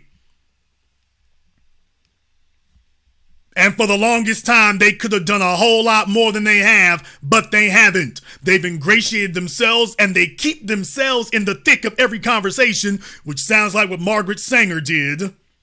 Yeah, keep your clergy nearby. Keep the black clergy nearby, because black people don't have political leaders, but they do have religious leaders. So if we can co-opt their leadership, the religious leaders, we're going to have them tied up in a trick bag. And next thing you know, here comes the church to tell you what you don't need. We need to build a cultural center. And I wonder who the Reverend Amos is going to nominate to run this cultural center. We don't need another damn cultural center, basketball court, community center with chicken shack. We don't need another one of those. We need to have the economic wherewithal, and we will build our own institutions. But we do not, under any circumstances, need the black church, which has been completely demoralized and co-opted by the very people that we're fighting, to sit up here and lead the discussion on what we need to do. The black church needs to butt out. There ain't no place for you here. There's no lane for you to speak. You had decades to lead this thing, and all you all did was sell out to the very people that we've been trying to stop. We see you snakes for what you are. You don't have a lane here. No one put out a call for you, and you're not going to butt yourself in at the last second and make yourself the people we're looking for. You don't get a say any more than Gutfeld, Waters, Judge Pirro, or Fox News get a say. You had your chance, Reverend Amos. You had your chance. You could have done something decades ago. You've been out there. You had your chance. You don't get a say after 8 damn decades. You don't get a say after 6 decades of ineffectiveness. You were not effective. I've always been on the case for reparations. Why the hell didn't you get nothing done in 6 damn decades? You had the Panthers on deck. You had the Nation of Islam on deck. You had the Black Guerrillas on deck. And you got nothing done? You're illegitimate. You failed. We don't need any more of these pastor reverend failures trying to lead nothing. You had your chance. In Cobra had its chance. If you all could have won a touchdown or gotten the ball into the end zone, we would let you speak now. You don't have anything to say. You waited until we showed up, and then we've gotten more done in the past 5 years than you've gotten done in the last 5 decades. Hell no, we don't need you to show up now and try to act like you calling shots. That's why as soon as you put your damn funky ass little letter out, we sent your ass running. You don't run this. Let me tell y'all, Prison Block B1, yup, we saw your paperwork. Reverend Amos, you look like the prison snitch. Your paperwork is dirty on the yard. Your paperwork is dirty on the yard, and we ran his ass up off the yard. We ain't got no call for you. Don't try to come down here with your brother Christian bulljive. We ain't hearing it. We ain't hearing it. Your paperwork is dirty on the yard. We saw you sitting up here trying to send a kite to the warden. He trying to send a kite to the warden. Hey, you know, they getting out of hand down there, but you know, I think I can speak up for him right here. Hey, you know, you let me go ahead and talk to him down here, boss man. Boy, he didn't understand what the hell was coming. He got real popular real damn fast, didn't he? He got real popular real fast. He thought he was going to be able to send this message behind the scenes, low key, under the radar. Nobody would notice. Woke his ass up and he noticed. Damn, they saw it. Nah, dude, we ran you up off the yard. We ran him up off the yard. You don't have a say. We're not following your lead. You're gonna follow ours. And all you can really do is back our play. You don't have a say. The only thing you can do is stand at salute to your superior officers.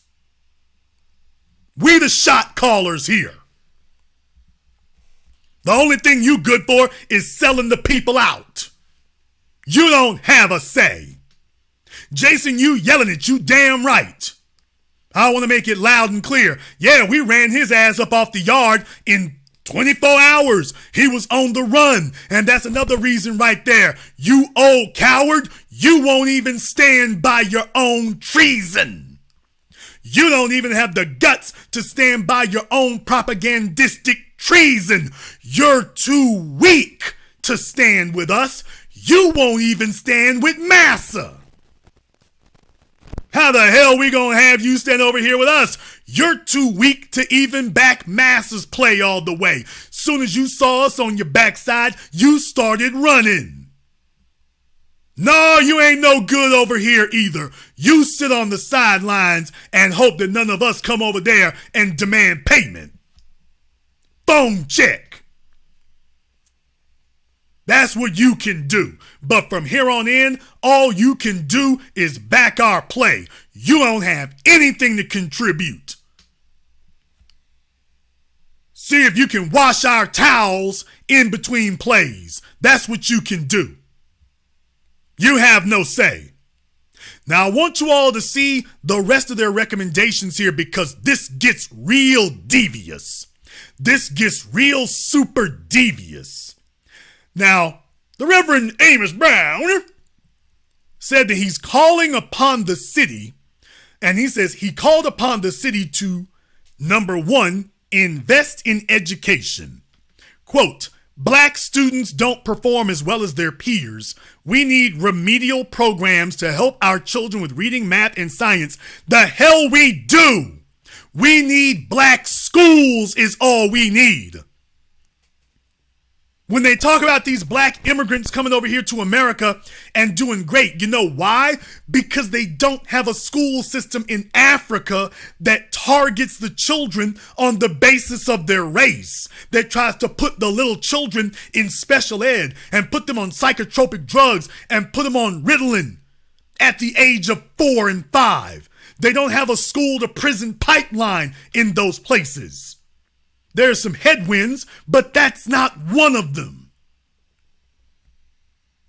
And back before we turned our black children over to the white supremacist state system, we had better results.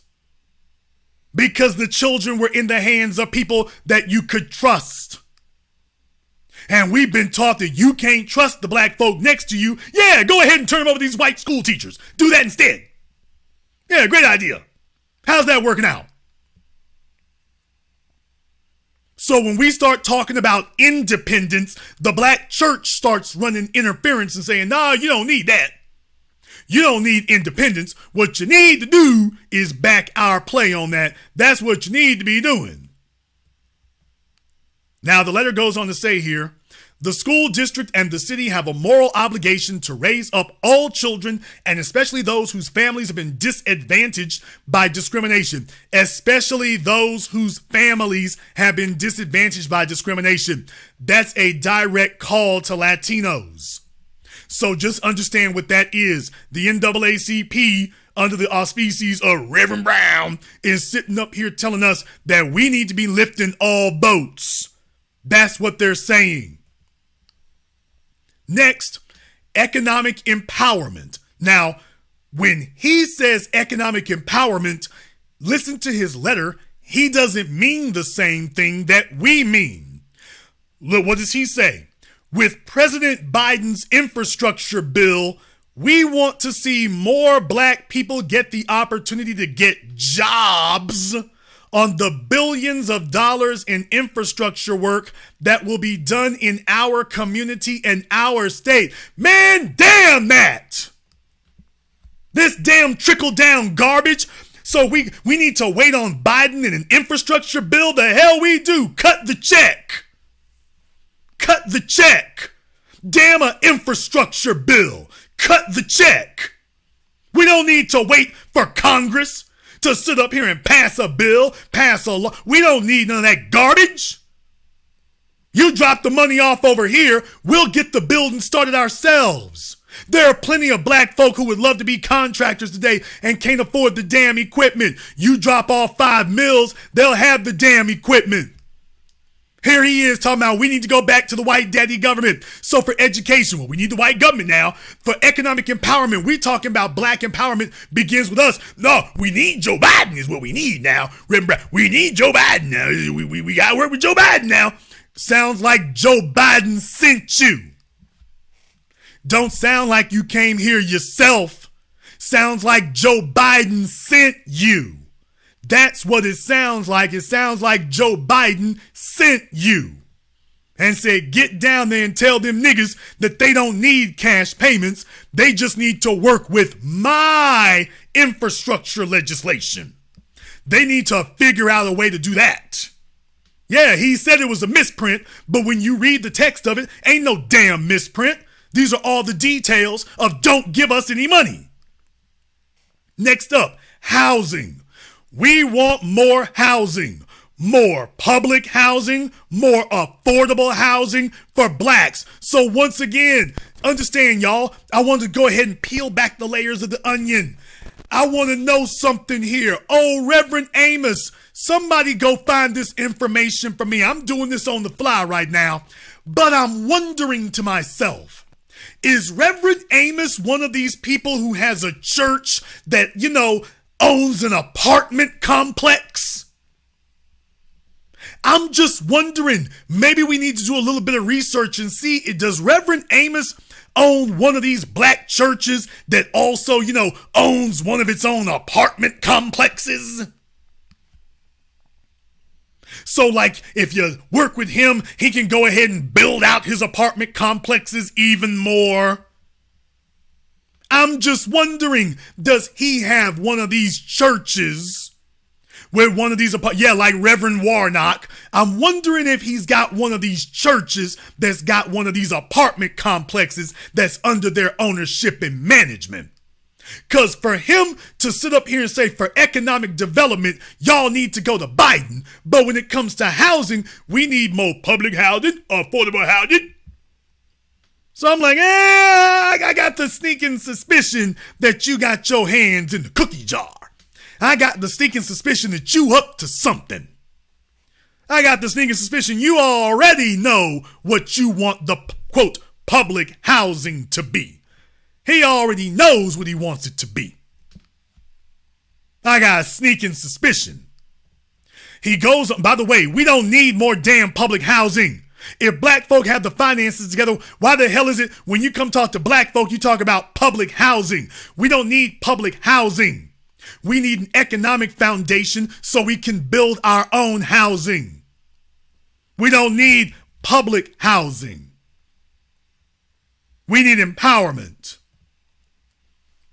Goes on to say there should be preferential treatment for blacks to keep our people in this city.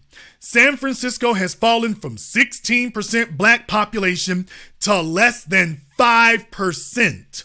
We need a new version of 40 acres and a mule that benefits and assists blacks to live and thrive in San Francisco, a city that has done everything it can to drive us out through discrimination, as even wholesale removal through urban renewal programs in the 1960s and 70s. Folks, if you're only 5% of the population, what are you asking for here? There is no available housing in San Francisco. You're going to build public housing? That's not a plan. No, he's not talking about home ownership. He's talking about housing projects. Yeah, and I got a sneaking suspicion that I know who wants to own the housing project that gets a Section 8 contract. But they don't try to sell white people on public housing. The Asians coming over here, the Indians coming over here straight to San Francisco, they're not selling them on public housing. They're trying to get their income and their weight up enough so they can afford the $1 million houses. But he ain't talking about that. Next up is, quote, healthcare. Blacks don't have the same lifespan as the majority population. We need programming. What? Who the hell wrote this up for you, man? Now I'm starting to wonder, was it a misprint? Because it's like 3 dyslexic niggas in a closet in the dark sat up here and tried to put this together. Who did this for you, man? I would say who spell checked it and who proofread it, but I got a feeling you're going to tell me all of us did. And this is what got through? Really? Blacks don't have the same lifespan as the majority population. We need programming, I think you mean programs, that positively impacts our health, our longevity, and our mental health. I think you meant to say our physical health, our mental health, and our longevity. I think you meant to say that. But I ain't certain, so I'm not going to put words in your mouth because I'm not certain. That's just me talking. I could be wrong. And if I'm trying to proofread you, I probably am.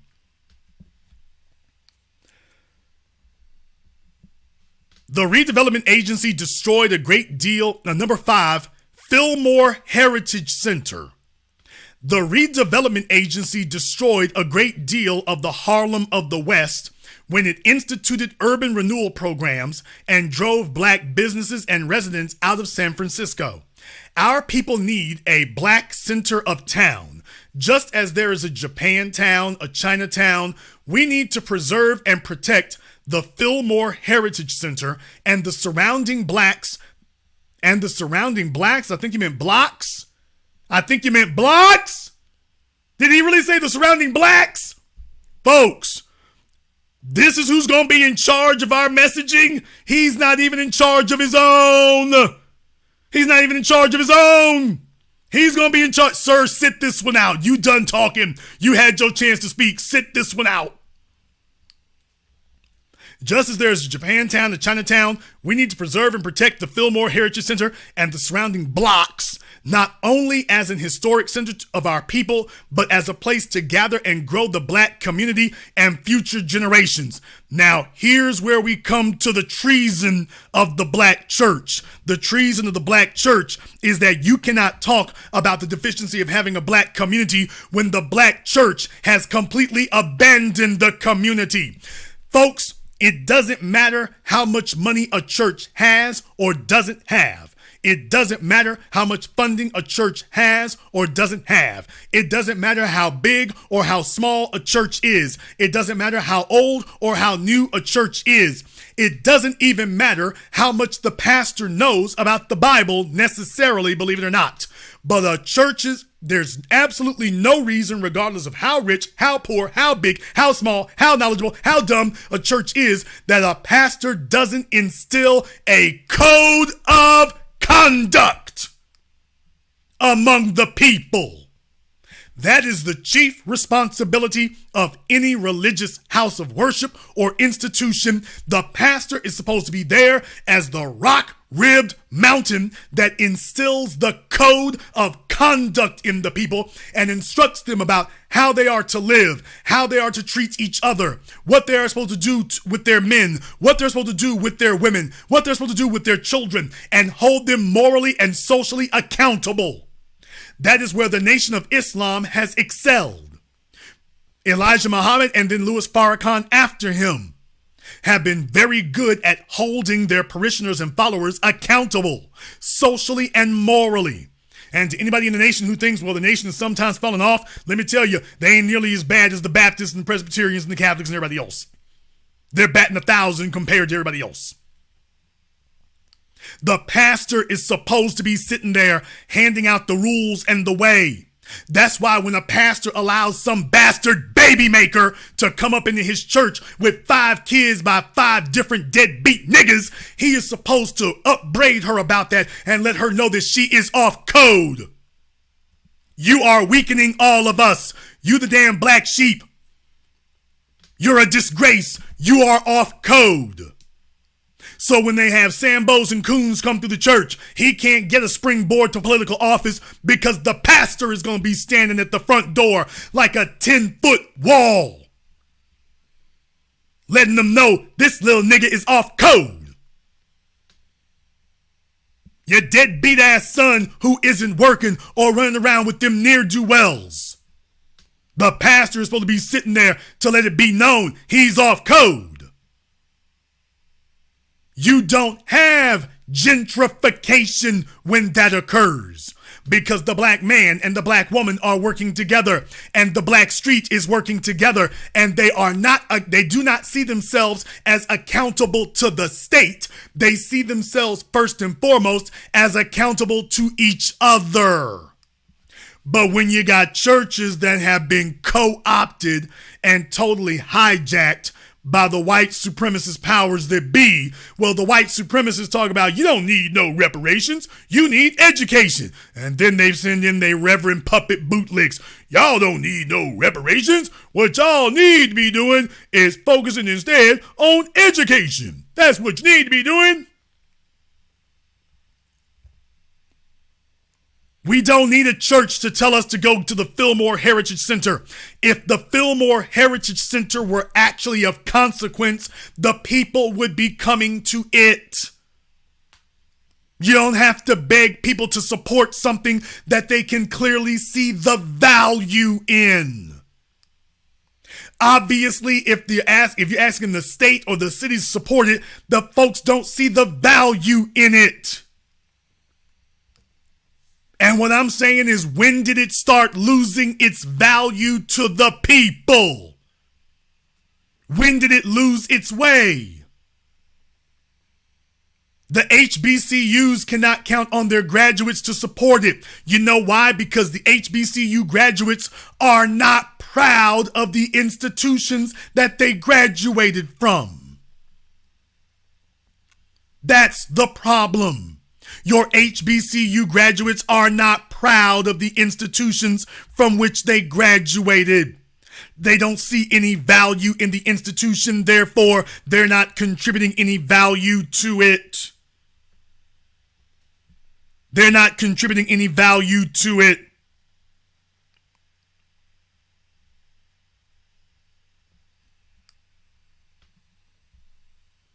You don't have to beg people for that when they got value in it. By the way, Sister Naima, I'd appreciate it if you give a heads up about these kind of things, but she emailed me from San Francisco Gate, a story from 2016. Third Baptist Church settles suit against San Francisco housing nonprofit.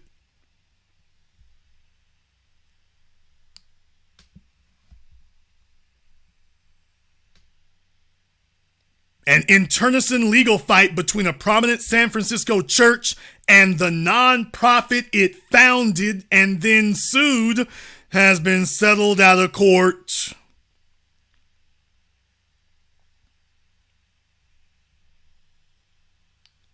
Third Baptist Church sued Third Baptist Gardens Incorporated in July. Let me put your face up here, Reverend Amos. Third Baptist Church sued Third Baptist Gardens in July. Now, this is back in 2016. Accusing the nonprofit of betraying its mission to operate affordable housing in the Western Addition and of illegally trying to sell Frederick Douglass Haynes Gardens for a $40 million profit to market rate developers.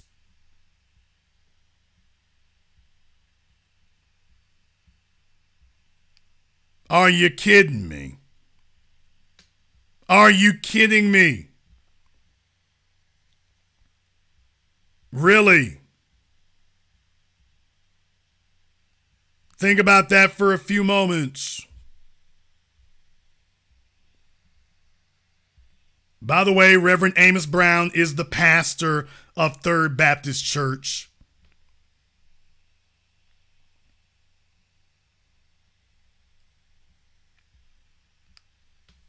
He wants to run. No wonder he thinks that economic development needs to be handled by the federal government. He can't run his.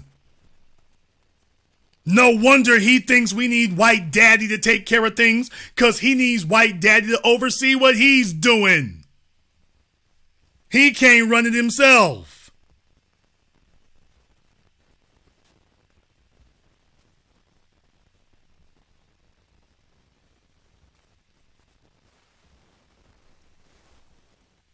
If the Fillmore Heritage Center was any value, black folk would still be congregating there and they would see the value of it.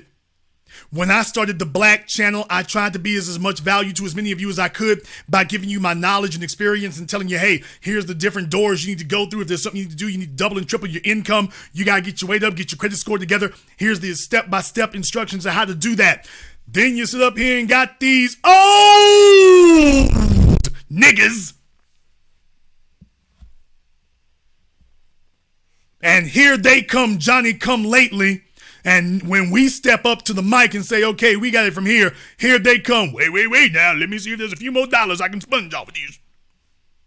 There's no lane for you. There's no lane for you. None. None. So that was their little press release here. That was their little press release.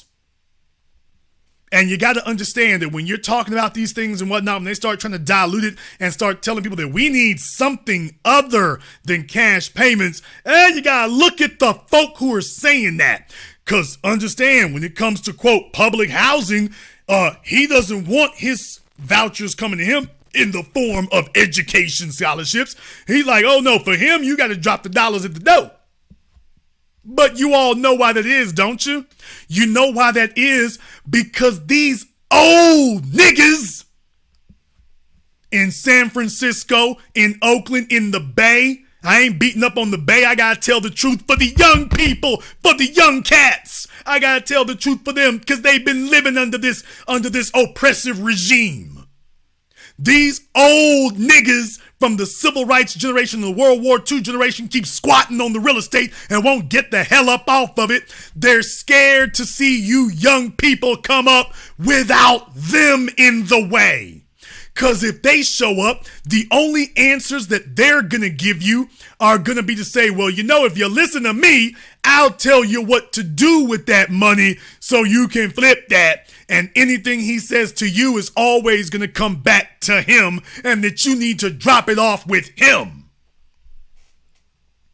Because that's what the black church does. Creflo Dollar, TD Jakes, that's what they do. They tell you that the economic plan needs to be to drop off your income at the church. You don't need to start a business. You don't need to be enterprising. You don't need to get together with 4 or 5 of your friends. Let me tell y'all something. Do you understand something? The average, you can get an economy hotel from Choice Hotels or Holiday Inn, was at IHG, man, for $7 or $10 million. If you get together, you and 2 of your friends, which all's $5 million, you all have enough. Damn, a housing project. You have enough so you can be the next overpriced hotels in San Francisco when people come to the NFL game. He's not saying that. He's saying that you all need to go get you a job from Joe Biden. That's what you need to do. You need to go get a job to go work on the freeway for Joe Biden. Now, for him, you need to drop off them dollars for that housing project he owns. Now, that's what you got to do for him.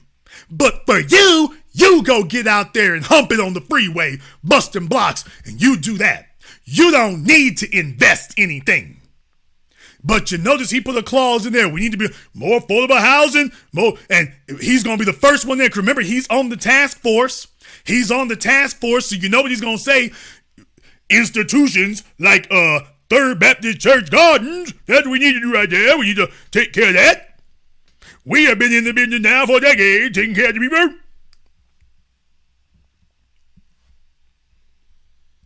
So when it comes to the public housing, he gonna be right there to say yes, and you need to give preferential treatment. Folks, he thinks he's slick. Do you all understand? He thinks he's slick. Look at that that third clause.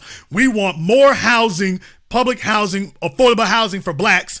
There should be preferential treatment for blacks to keep our people in the city. Well, he said we need more affordable housing, and then said there needs to be preferential treatment for blacks. So in other words, you need to give preferential treatment to black-owned housing projects. Yeah, don't give every black person enough money to be a homeowner or a business owner on their own. You need to tell all them black folk, well, look, you ain't smart enough. You too stupid to handle that. I know what to do with it. You need to drop it off to me because I know what to actually do with it. So if you'll just listen to me and let me tell you what needs to be done, if the city will drop the money off to me, then I will show you what needs to be done with it. Now, for all of you, you can get your lazy ass up at 6 a.m., nigga, and get to work on this freeway. That's what you can do.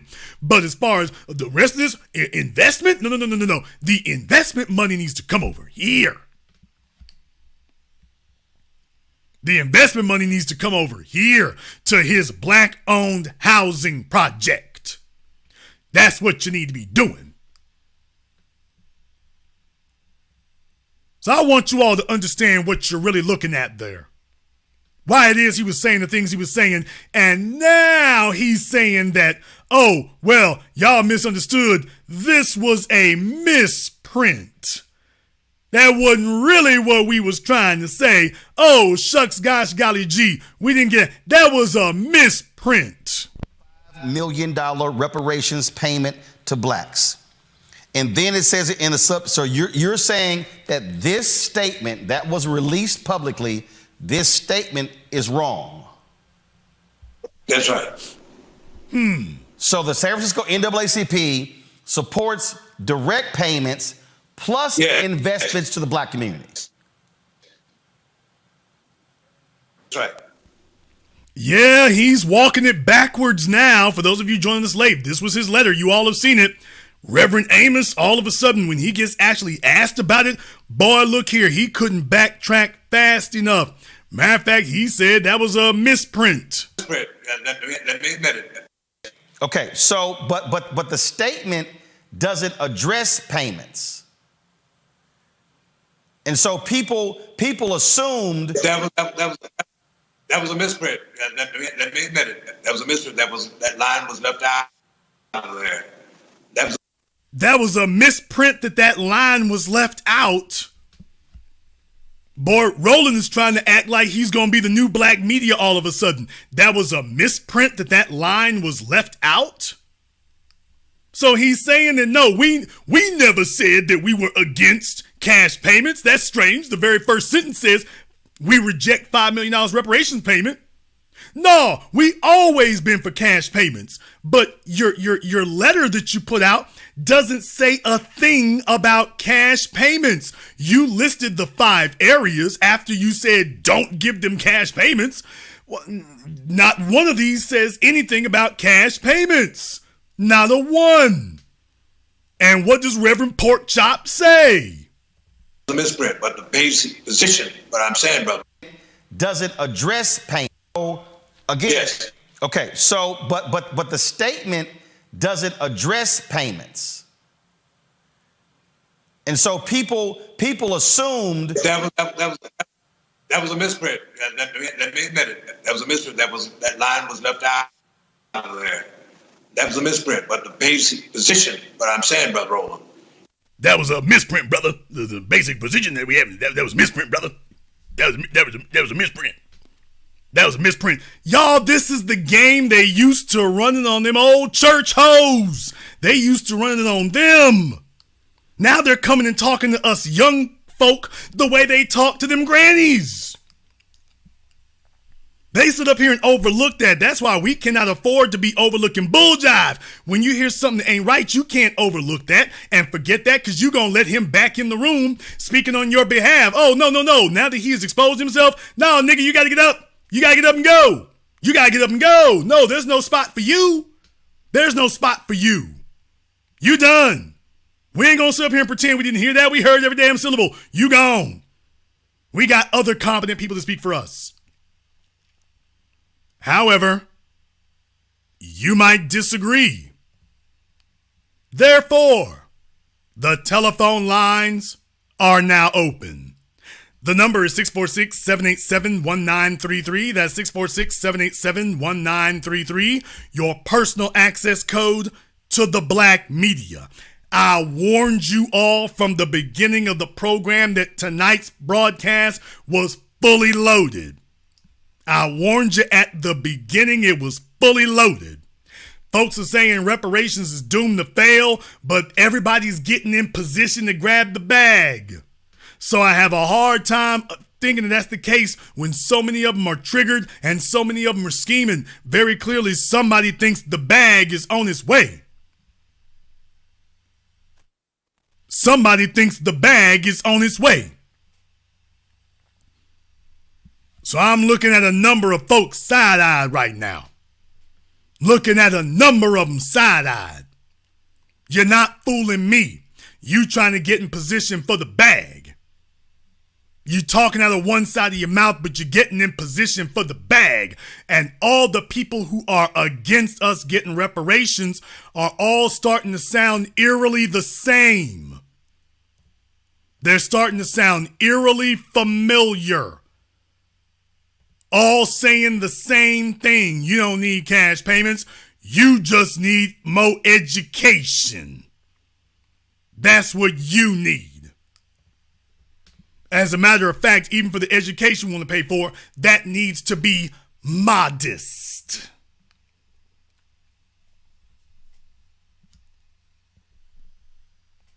If you want to know why it is that the NAACP has taken to saying, hey, are there any white people? Remember I did my year-end review for 2022? Remember that one? And the NAACP is like, hey, there's a white woman being brutalized by the police. I think this is a case for us. Yeah, because black folk ain't coming looking for you. Like, hey, is there a white person we can help out? No, black folk don't call us anymore, so is there a white person that the National Association for the Advancement of Colored People can help out? Since black folk ain't calling.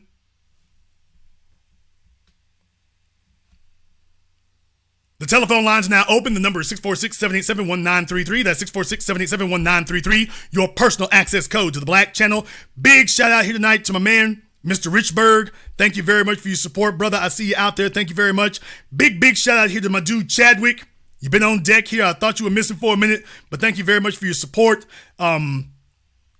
Najee, Susan, I guess this is the Susan we can trust, and everybody else who has contributed to support tonight's program on PayPal, Cash App, Super Chat, Venmo. The links are in the description. Thank you very much for your support here tonight. I promise it ain't going to public housing or the cultural center.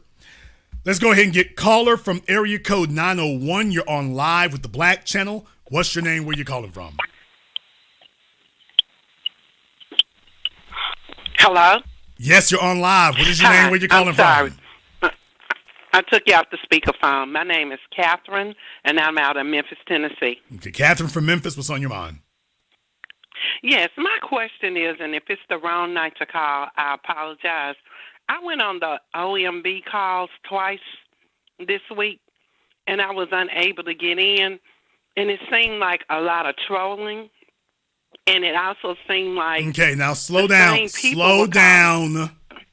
I'm sorry. If you're going to use that acronym OEMB, because I know what it means, but if you're going to use that acronym, be aware, everybody might not know what that acronym means. So can you explain to everyone what that OEMB acronym means? I apologize. I'm a little emotional. It's all right. It's the Office of Management and Budget. Okay.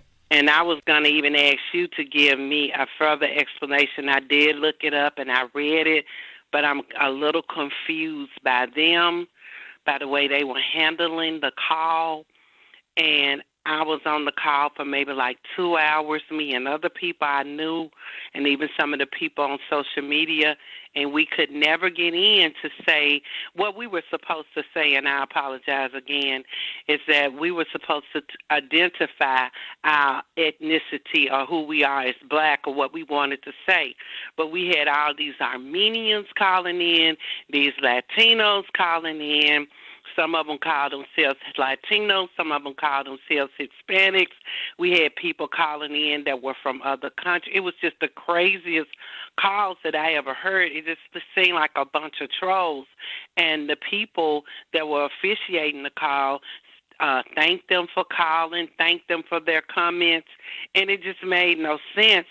And I was trying to understand, are they trying to throw us off? What is this really about? Yes. What this is about is, you got to understand, you didn't see that happening to that magnitude in California. But then again, they had it structured. So what I'm saying is there are these calls going on, Zoom calls going on in certain places around the country. And what it is intended to do is it's intended to muddy the waters, make a mess. It's intended to be very disorganized sounding so that these folks can come back later in these other places and say, well, it didn't work as well for us as it did in California. It's just a big old mess. So we're going to see if we can come back to this later. So that's the idea and the intention that they're coming at it from. That's the intention. This is why you got to understand, folks, this is not going to be no damn cakewalk. This is not going to be a cakewalk. The white supremacists are mobilized. They're mobilized. So they want to make it seem like every time we talk about reparations, it's just this big anarchistic mob coming up and it's just a big old mess. They're trying to engineer that. So this is why you must. Y'all are going to have to stay on their asses. You're going to have to stay on them and let them know we don't care what the Zoom call turned out as. This is where black and we doing so. Not you white and you say so.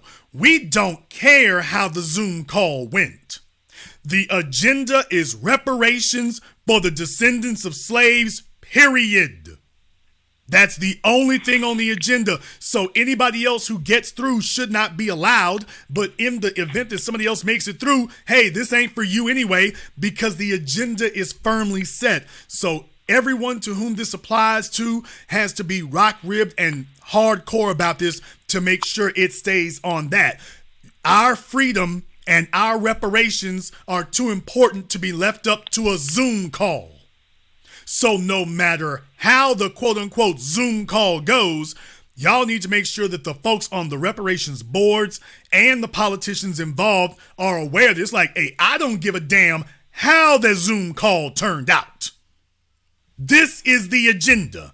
I don't care what the Zoom call was. I don't give a damn if Marvin the Martian or Kim Kardashian's family called in. I don't give a damn if Vladimir Putin is on line 4. The agenda is reparations for the descendants of the slaves, period, point blank. Nobody else is involved. If anybody else even sneaks in, they don't count, they don't matter, and I don't care what the Zoom call ended like. This is the agenda. Thank you very much for giving us a call tonight. Anywhere, everywhere, that's what it is. You tell them, yeah, we paid no attention to Funky Winkerbean or anybody else who slipped their way in. We're not paying attention to that. That's not the agenda. You're not going to change the subject. Caller from area code 334. You're on live with the Black Channel. What's your name? Where you calling from? This is Mia from Montgomery, Alabama. Mia from Montgomery, Alabama. What's on your mind? Yes, I was just thinking and listening to your show. Been listening to it, I guess, last 4 or 5 years. Just first time caller. I was thinking that what really could be a game changer if we would call our representatives. Like here in Alabama, Terry Sewell is a representative, and I've talked to her office. The first time I talked to her office, someone chastised me because I said I wasn't going to vote for Joe Biden. That was back during the election. I didn't vote for him. But Terry Sewell, if I'm correct, she is a representative of Lowndes County. That's right down below Montgomery. And Ma'am, with all due respect, baby, you worrying about the wrong damn things right now. Your mayor is literally on video and on recordings talking about how he doesn't need the black vote in Montgomery, Alabama. I covered this a couple of weeks ago. So I can understand your concerns here, but I was going to mention that too. Slow down. Before you start talking about, quote unquote, your representatives, we need to take a look at a little bit more what's going on here, because you have a mayor who has literally come out and said, ignore the black vote. Yeah, you are correct, and I was going to touch on that too because I was wanting to call last week, but I tried to get through. I couldn't. What's going on with him? I don't really understand what is going on. Baby, you live in Montgomery. You telling me you live in Montgomery, but you don't know what's going on with the mayor of Montgomery?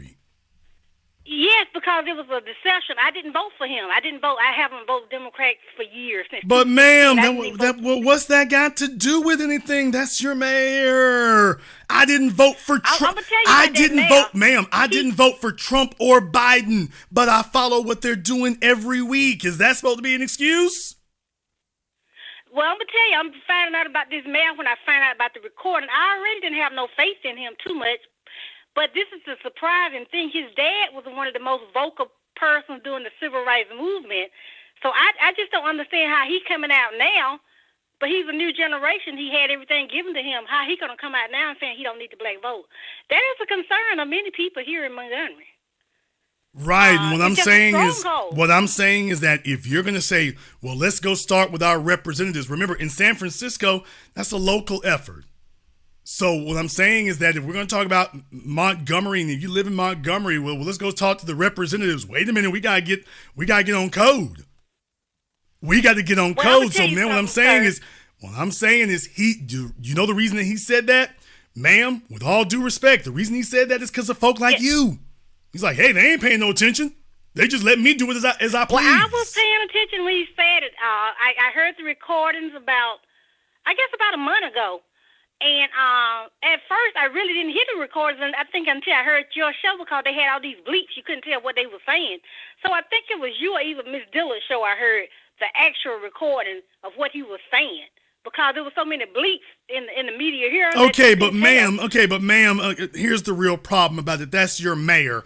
If you heard folk talking about your mayor, that's your responsibility. Come on now. This is what I mean. Well, this let me tell you what I decided to do. Brake pedal. This is your responsibility. You live there. Y'all are trying to outsource your freedom and emancipation to everybody else. Now you're trying to plead ignorance. Well, y'all, there were too many beeps when you and somebody else sat up here and played it. Ma'am, that's your mayor. If you didn't know what was being said, I'm not pleading ignorant. Because... Let's not do that. If you didn't know what was going on, baby, Google, there's no longer an excuse for anybody to plead ignorance on anything. If you didn't know what he was saying, you just said, I didn't know what he was saying because there were so many bleeps.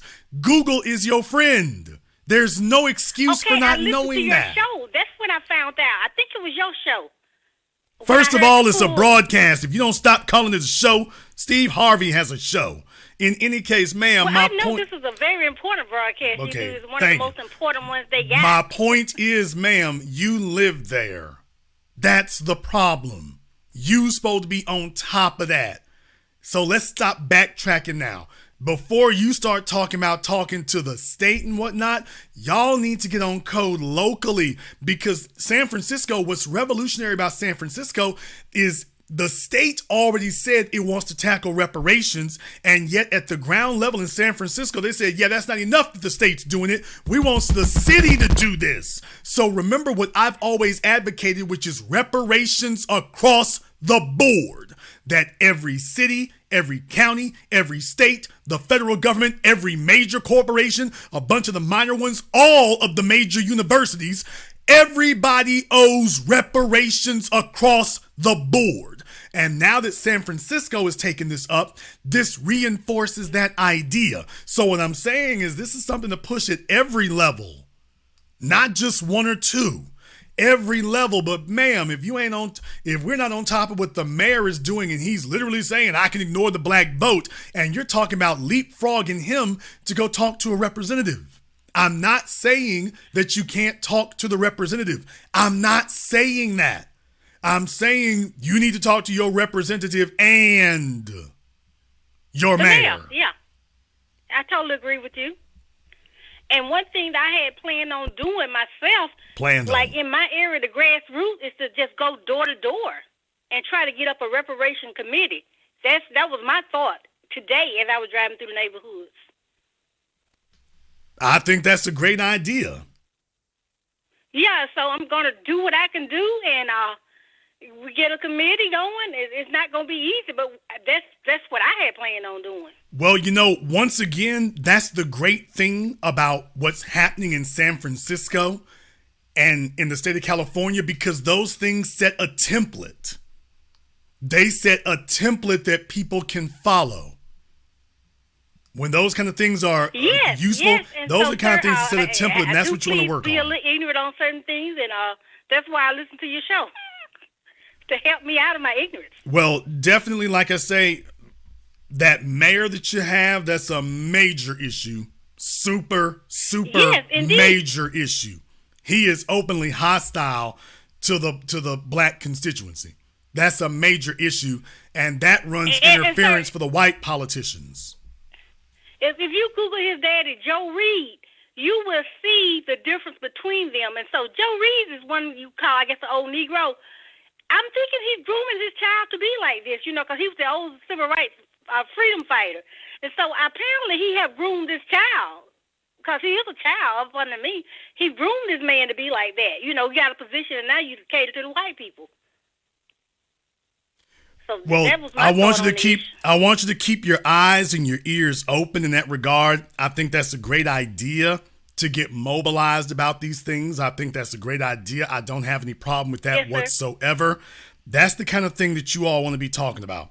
That's the kind of thing you want to be talking about. That's the kind of thing you want on the agenda. That's the kind of thing you want on the menu. You don't want that just hanging out. This is the kind of thing that you want. So as far as organizing that, that's fine. If you make progress on that or whatever, get in touch with us. That's the kind of thing we want to see happen. Okay, I really appreciate talking to you, sir. Thank you very much for giving us a call here tonight. I want y'all to be aware here. It's like, okay, we don't have the ability to say, "Ooh, well, I didn't know what they were saying." Let's not do that. We gotta stay on top of that, because these are the folks that when you go and talk to them, you got to know the lay of the land. You got to know the lay of the land. You got to know who, if you do get a chance to be heard on this, you got to know who it is who's already against you, pretending like they're on your side, but they're already against you. You don't want to stir up no trouble now. We need to go for something a whole lot more modest than what you talking about. You gonna make the white folks upset now is what you gonna do. You're gonna make them upset. Call of America 443. You're on live with the Black Channel. What's your name? Where you calling from? Show the scale of this thing. My name Travis. Caller from 443 is asleep. Call of America 571. You're on live with the Black Channel. What's your name? Where you calling from? Hello, my name is Mel. I'm calling from Washington, D.C. Mel from D.C., what's on your mind? Yes, Mel from D.C. I'd like to circle back to when you showed the San Francisco plan on the screen, and the main point was the $5 million payment to those eligible. And I'd like to hear your thoughts. Well, I'll share my thought about those eligible. I think we all need to do our family homework and be ready to do our homework, trace our family history as far as we can back to 1865, a known ancestor, because I think that will come into play. What are your thoughts?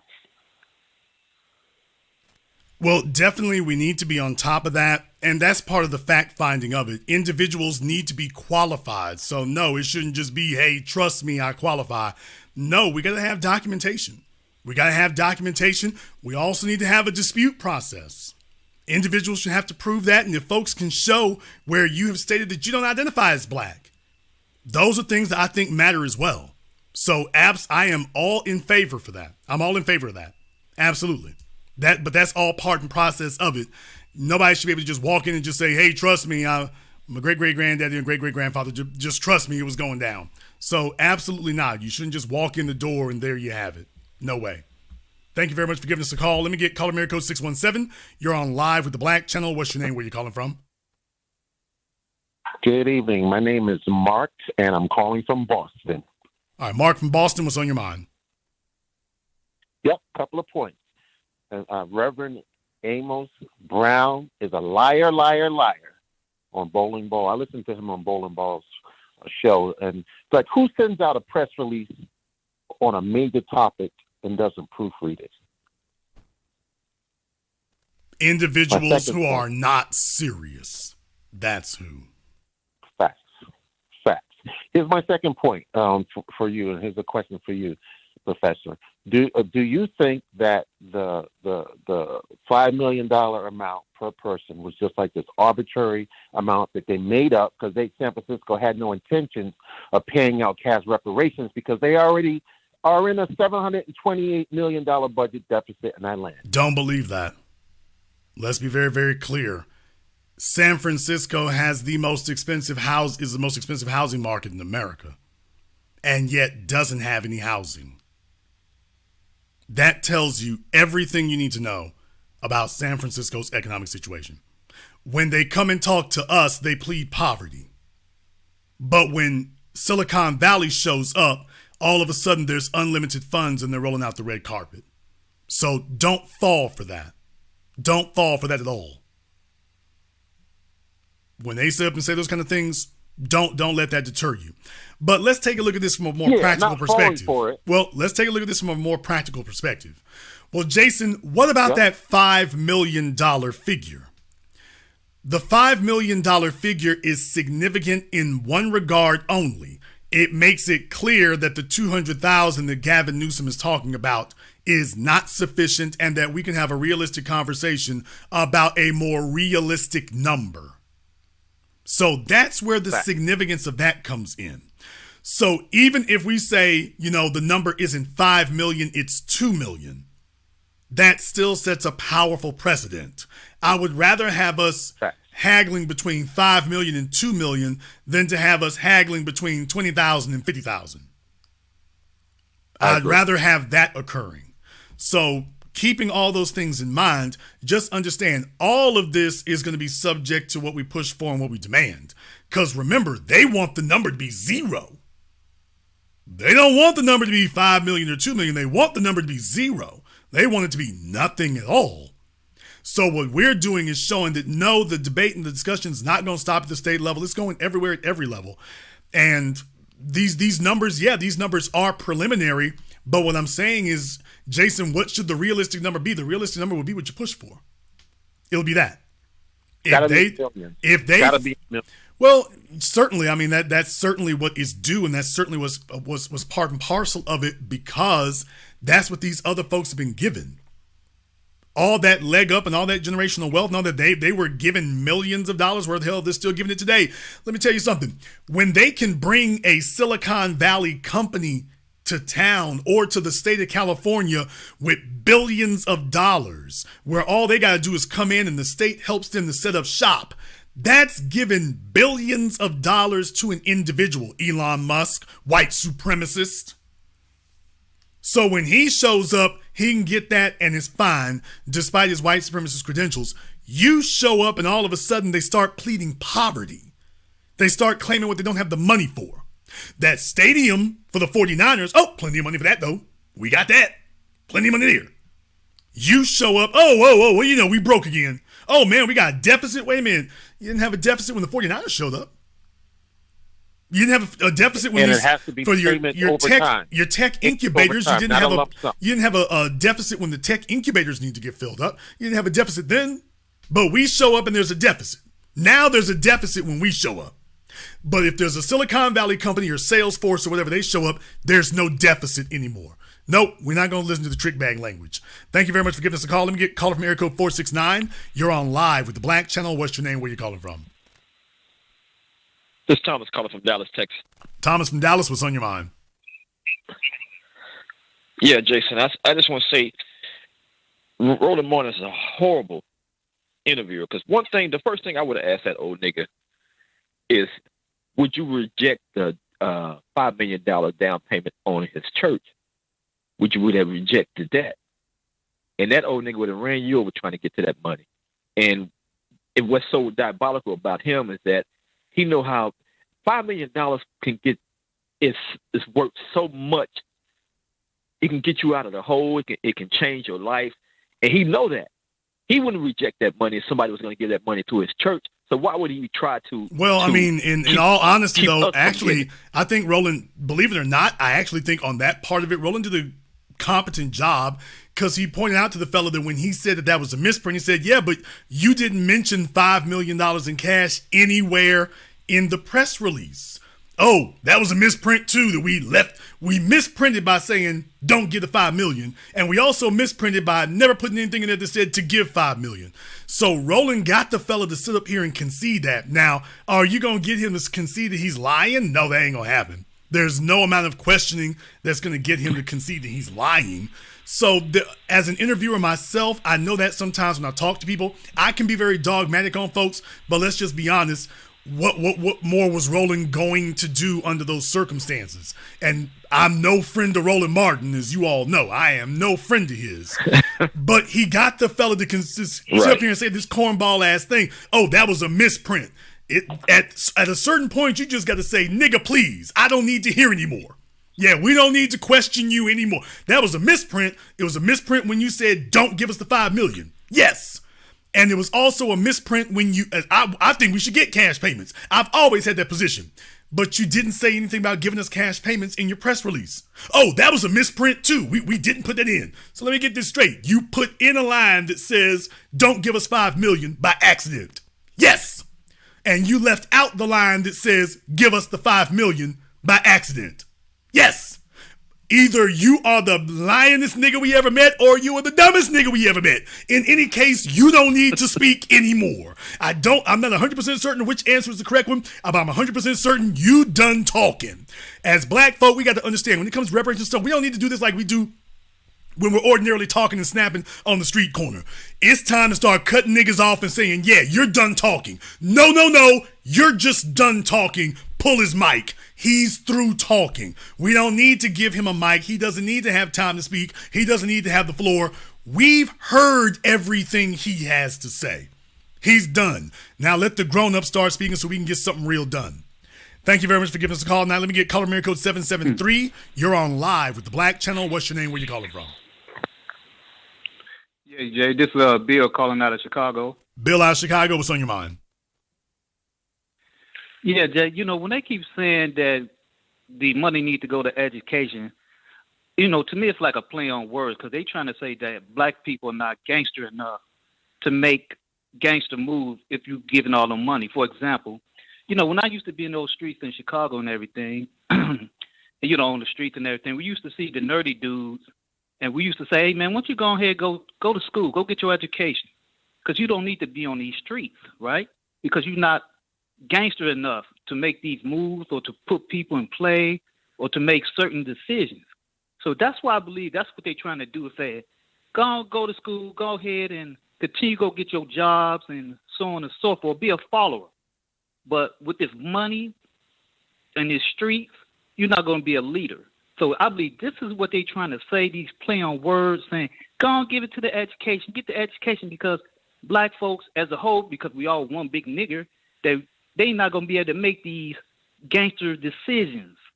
And I believe that's what they're trying to say. That's been something that they've conditioned us. That's always been something that, remember, white society, when you say they see us as one big nigger, you got to also understand one more thing. Let me put an addendum on that.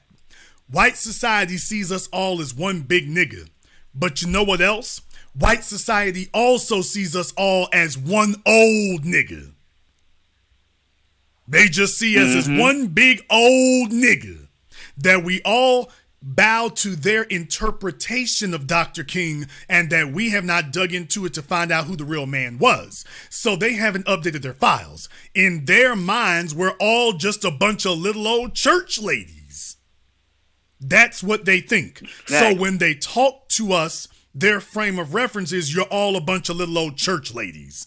Either that or you're all a bunch of booty-shaking juvenile delinquents. That's what black society is. It's either one big church of old folk or one big twerk club. And there is no in-between. Why do I bring that up? Because the frame of reference that they gave us was coming out of civil rights. Ooh, y'all need government jobs and you need access to schools. So we're going to desegregate the schools and make you the first nigga, not Negro, the first nigga at Harvard and the first nigga at Cambridge or whatever, the first nigga at Columbia, the first nigga at UCLA. We're going to give you that. And in their minds, we're all still fighting for that prize. That we're all still fighting to be the valedictorian at this school or that school. So that's why they want us to value the HBCUs so much. Because that makes you controllable because it's the art of war. They already know where you're going. So once you start moving that direction, we're going to steer you in that direction. See, the real prize is education. That's what it is. Come back and holler at us in 8 years. Knowing full well that they're running game. So just recognize they've conditioned us to be the people who quote unquote value education and all this kind of stuff. They've conditioned us for that. They know what they're doing. So you're absolutely correct. They are absolutely running game because they want us to chase degrees and diplomas that aren't working now. It's not like they're working for the black folk who are getting them now, but they're telling you need to go chase more of what's already working. Like I know, if chasing those degrees were really beneficial to black folk, they wouldn't be letting us do it in the first place. If they were actually going to do anything for us, they wouldn't be letting us go in the first place. They're letting you go because they know it won't change anything. So now you're going to go get a, quote, free college education to go along with that wonderful free public school education that Brown versus Board of Education opened up for us. To go along with that one. And then next thing you know, we'll look up in 100 years and be in the same damn position and be talking about, hey, we need reparations. Only then they'll be like, oh, we gave you reparations. You're just one of the Negroes who didn't try hard enough. Why, take a look at Oprah Winfrey's great-great-granddaughter over here. She's doing just fine. Thank you very much for giving us a call tonight. Let me get caller from area code 415. You're on live with the Black Channel. What's your name? Where you calling from? This is Don P. calling from Grifter City. All right, Don P. from the Bay. What's on your mind, brother? Man, I'm intimately involved in this, way too involved in this. And you asked for people to call in, so I'm giving you what you asked for. So I was born not too far from Fillmore District. Now I spent my first 6 months of life there. Then my family wanted to buy a single family residence, and they got redlined, and so we ended up with a crappy house and all that stuff. I went to a crappy school. Anyway, all of these fools are grifters if you check, everything from Slick Willie, Kamala, Gavin, what's the one they smoked? What's his name? Agent Lee. Oh, and that goes to your point about these corporations in terms of Uber and Lyft, and these people being on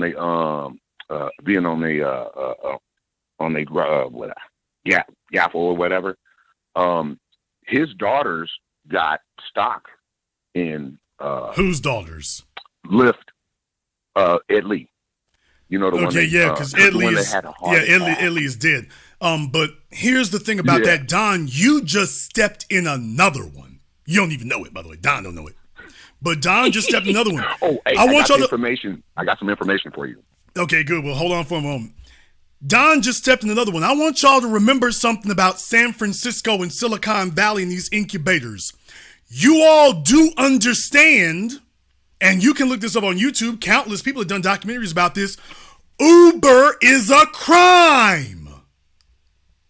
Yep. For those of you who have forgotten, Uber has always operated illegally. Now, if you try to move some illegal weight as a black man in San Francisco, you getting cuffed. If you try to move it as a black man in Oakland, you getting cuffed. Have you all forgotten? Uber is an illegal business. Wait a minute, Jason, don't you mean it was? No, I meant what I said. Uber is present progressive current status. Uber is an illegal business. They have always operated illegally. It's very, very few places that have actually given Uber an actual legal charter. Uber did what white folk do. They gangstered their way in. They said, hey, we got money to start it. We just gonna be road cabs. We gangstering this thing. Go look at any documentary on Uber and Travis Kalanick and their emails. He made it very clear. Hey, look, we are to operate in any city and every city and, quote, let the laws catch up to the times. That was what he said. We are to open up shop in a city first, get things going, get the people used to using it, and then the laws need to alter for our business model. The laws need to catch up to us. Because we're ahead of the curve, the laws are behind the times, so the law needs to catch up to where Uber is. Yeah, they got the emails, the text messages, and everything. They made no bones about it. That is their business model. Set up shop legally or illegally, whether there is a law against it or not. Set up shop first and then worry about the legal ramifications later. But because they're white, there really weren't any. Now you let 3 niggas try that and see how far that goes. You let 3 of them try that. They'd have all of them in jail. Irv Gotti, Jay Prince, and Suge Knight. They'd have them all doing the perp walk if they tried that. So when I tell you all that we need to discuss reparations across the board, the very existence of Uber is another testament to that. And when I say Uber, the next thing you think is, well, you know what? If you name an Uber, you also got the name Airbnb. Oh, hell. We can go down the line. Another operation that sets up shop illegally. No regard for the laws. Now you get your black ass busted over the damn head with every rule and regulation. The turkey leg hut has regulators showing up every other week, it seems. But Uber can operate with impunity. Nobody's taking them off the streets. They operate with impunity. Well, the existence of Lyft is because of Uber. Uber paved the way. Lyft got the benefits later. But I want y'all to understand that. If you all don't think about that in that way, we're talking about San Francisco. If you don't think about it that way, realize how San Francisco has physically helped all these white people to get rich, wealthy, multi-billion-dollar companies. That's what they've actively done. But when you show up, all of a sudden, well, there's a rule, there's a regulation, there's a law, there's a stipulation. You know, we got to have a committee and qualifications here. Well, we're low on funds. Wait a minute, but Travis Kalanick just left? He ain't supposed to be in this damn thing. Well, we'll catch up with him later. I can catch up with him right now for you. Want me to go grab him? He just left. I'll go get him. Oh, don't worry, we'll take care of that later. Well, you can take care of these rules and regulations for me later then. So I'm glad you brought up that point, Don. I wanted to just get that in there to remind people. By the way, for those of you who have forgotten, Uber is an illegal company, San Francisco-based illegal company, and they help them to get off the ground like that. Well, damn it, if you can help Uber do that, you can do the same damn thing for us now. You're absolutely so correct. I mean, I encourage the listening audience to go and do your research on, and there's documentaries on Uber and how they moved. They were totally illegal. It wasn't just like we just shut up and did it. No. They were doing things to evade law enforcement and detection. Oh yeah, So you're correct. You're right. When they set up the app, they had a code name for one of their apps. They had an app that had a code name algorithm to basically make it look like they weren't in operation when they were. So you all can go look it up. They actually had a code name app that basically allowed them to circumvent regulation and circumvent control by the city and the police. So he's absolutely right. If you go take a look at the documentaries, oh no, we're talking about they were in full knowledge. We need to set up our business for the express purposes of circumventing the law. Now, if you tried it as a black person, you would be brought up on a laundry list of charges that you'd never get out from under. But they're white and were never criminally prosecuted. Never were then and are not now. So I know these players, man, because like I said, I was born and raised here in the city and have been on. Let me give you this. Let's just go into it. My grandmother brought us up, started bringing us up in Third Baptist. Third Baptist, I believe it was founded by Frederick Douglass Haynes. And I didn't recognize that because they call him Freddie Haynes.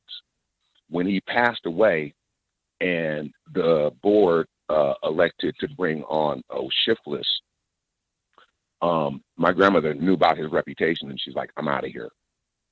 So she left the church. We used to be in that church Sunday from the morning until the night, Bible school, church, BTU, evening service. Yeah, that was us. But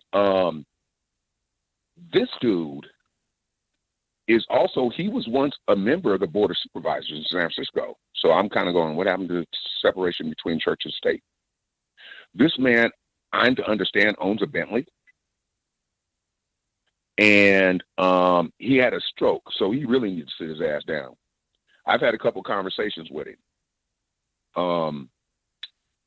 I was looking for the grift when I was driving to LA to go serve as a client, and Professor Black Truth was doing his moment of truth, and he dropped the Friday Crime Report and did a report on this. Man, almost wrecked my car. I was like, this greasy ass Jedi, where's the grift? Where's the grift? I was looking for the grift, and I was like going, okay, yeah, the grift has definitely got to be in housing, but where is it? Where is it? Where is it? So when you're like going, somebody do the research, try to do the research. So I started trying to research, because I know about those church because they got that San Francisco, man, that old stuff. They got a bunch of these church housing type projects they did back when they was grifting, and they also had the credit unions. So I couldn't find anything. And I'm so appreciative to your listener that shot in that gate report, because I was like, wait a minute, that sounds familiar to me. So one of my businesses is a field inspection company. So we work with financial institutions and insurance companies and stuff like that. We might have to do audits and all this other stuff. And I was like, going, wait a minute, Frederick Douglass. So I put it in, right, and pulled up the address, and I was like, oh, yeah. I inspected that property like June, July of last year. Now, check this out, brother. This is where the grift goes down. So the property, and I was looking for the connection with the Fillmore Heritage Center because they kept trying, that was in there. I was like, what's up with that? I couldn't find anything. There's a nonprofit that's trying to get it. They've been trying to get it from the city. I don't know how he grifts in there, but I know he does. So now check this out. This property is Frederick Douglass Hayes property, and it's located square in the central of the Fillmore, a couple blocks away from the Heritage Center. It's like 110 units, right? And it's subsidized. Okay. Now the game goes like this. I think it has from 2 bedrooms down. And give us the Reader's Digest version. Don, give us the Reader's Digest version. Okay. So here's the deal. When I look at the rent roll that I got, I see a bunch of names that don't look anything black. I see Ho, I see El Mufi, I see a bunch of Asians named Thai. So, and actually I do a physical inspection. So yeah, bunch of Asians up in the building. They're pricing them at market rate. They charge these people, like one of the 3 bedrooms, like the $5,000 property, they're paying like $500, $600, man. And the rest is being subsidized. So you're saying this property is like clocking like $400,000. Now you're saying that this is the apartments that the church owns there? Mm-hmm. So some of them, that's in the article. Some of them are. So you're saying that basically it's like in New York, some of them are subsidized, but others of them are market rate. No, they're all subsidized. They're all subsidized because it sounded like you were saying they were put out at market on rate. income scale. Okay, they're subsidized they're based on income scale, subsidized. Okay, so it's on a sliding income scale. Mm-hmm. Okay. And I just wonder one other thing. Does he have enough additional land to expand? That one's questionable. I mean, there is, San Francisco's not that landlocked. There are spaces that you can build on because they're doing it constantly, where you can build upward. This property is pretty big. Like I said, 110 units. Has like 5 buildings and stuff like that. It's really nice. But yeah, that's the grift. I was looking for the grift. I was like, I was wondering what more. Personally. He's got to be looking at the way to expand what he's doing. So I'm figuring that's got to be in there somewhere, either to expand the size of what they're doing or to expand the amount that they can do it for. So it's going to be one or the other. But based on the way they're talking, it sounds like they're trying to gear up for an expansion. That's what it sounds like. Thank you very much for checking in with us tonight, Don. We appreciate it. I wanted to go into one more thing here that Don, I was mentioning there with Don. The program was called Gray Ball. Uber had a computer program called Gray Ball. Now from slashdot.org, it was talking about, according to the documents and interviews with former employees, The company used a program called Grayball to keep the authorities from hailing cars. Because what was happening was, to find out whether Uber was operating illegally, the police would try to use the app. That was what they were doing. The police would be using the app. So what they would do is they would get the Uber app to prove that they were operating illegally and try to hail a Uber. So what Uber did was create an app that would prevent the police from doing that. Now they go ahead and explain how. They used a program called Grayball to keep authorities from hailing cars and potentially impounding them and arresting their drivers. So when I said it's a crime, that's what I meant. But they weren't trying to arrest Travis Kalanick and the board of directors of Uber. They talking about arresting the drivers, but not the corporate folk who own it. Don't you know when you're living in a white supremacist corporatocracy? Because if it was black folk, they would call it a criminal enterprise. It would be a RICO. It goes on to say it used a technology called geofencing that, based on location data, blocked ordinary use of the app near police stations and other places where authorities might be working. And it used corporate networking management software to remotely cut computers' access to network files after they had been seized by authorities. Grayball was created as a fraud fighting tool to limit scammers' access to the app, a former executive said, and was at times used to frustrate violent Uber opponents hunting drivers. But Uber operations executives, that's Travis Kalanick and the board of directors, took control of the program and redeployed it against governments, former employees said. Now, they talk about places like Amsterdam, but let's be clear, Grayball was used domestically. Grayball was not just used in Europe or Scandinavia. It was used domestically. It was used domestically. And they were allowed to build a corporation on that. Caller from area code 912. You're on live with the Black Channel. What's your name? Where you calling from?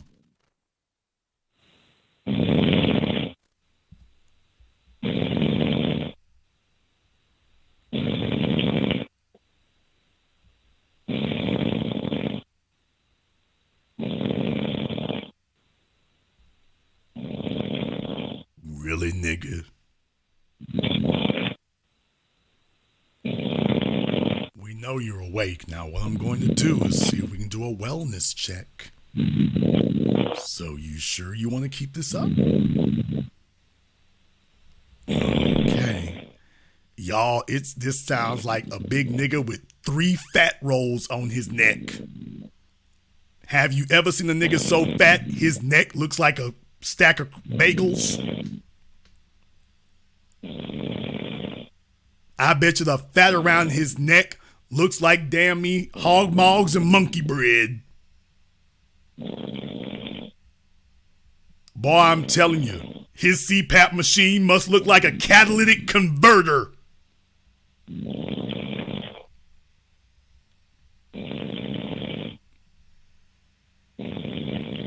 I hope somebody can help him out before he dies, y'all. Boy, this isn't sleep apnea. This is sleep amnesia.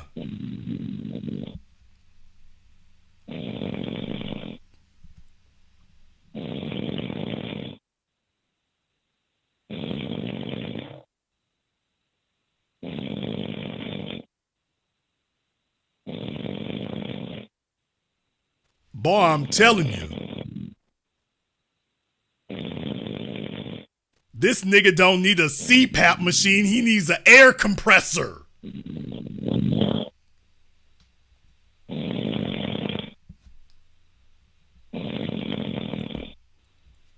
I don't know if you can make that kind of noise with just one set of vocal cords.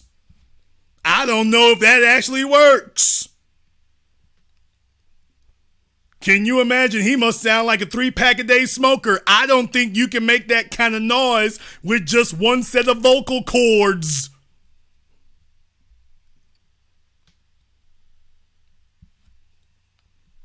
Sounds like he's snoring out of both ends of his digestive tract.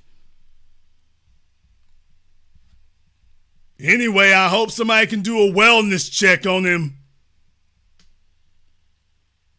Can you imagine being the broad sleeping next to him? Jason, did you say broad? Can you imagine being the chick trying to sleep next to his ass?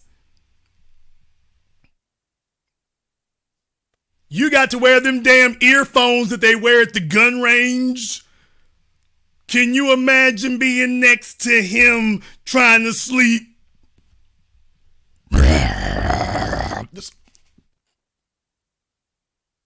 Did I marry a man or did I marry Smokey the damn bear?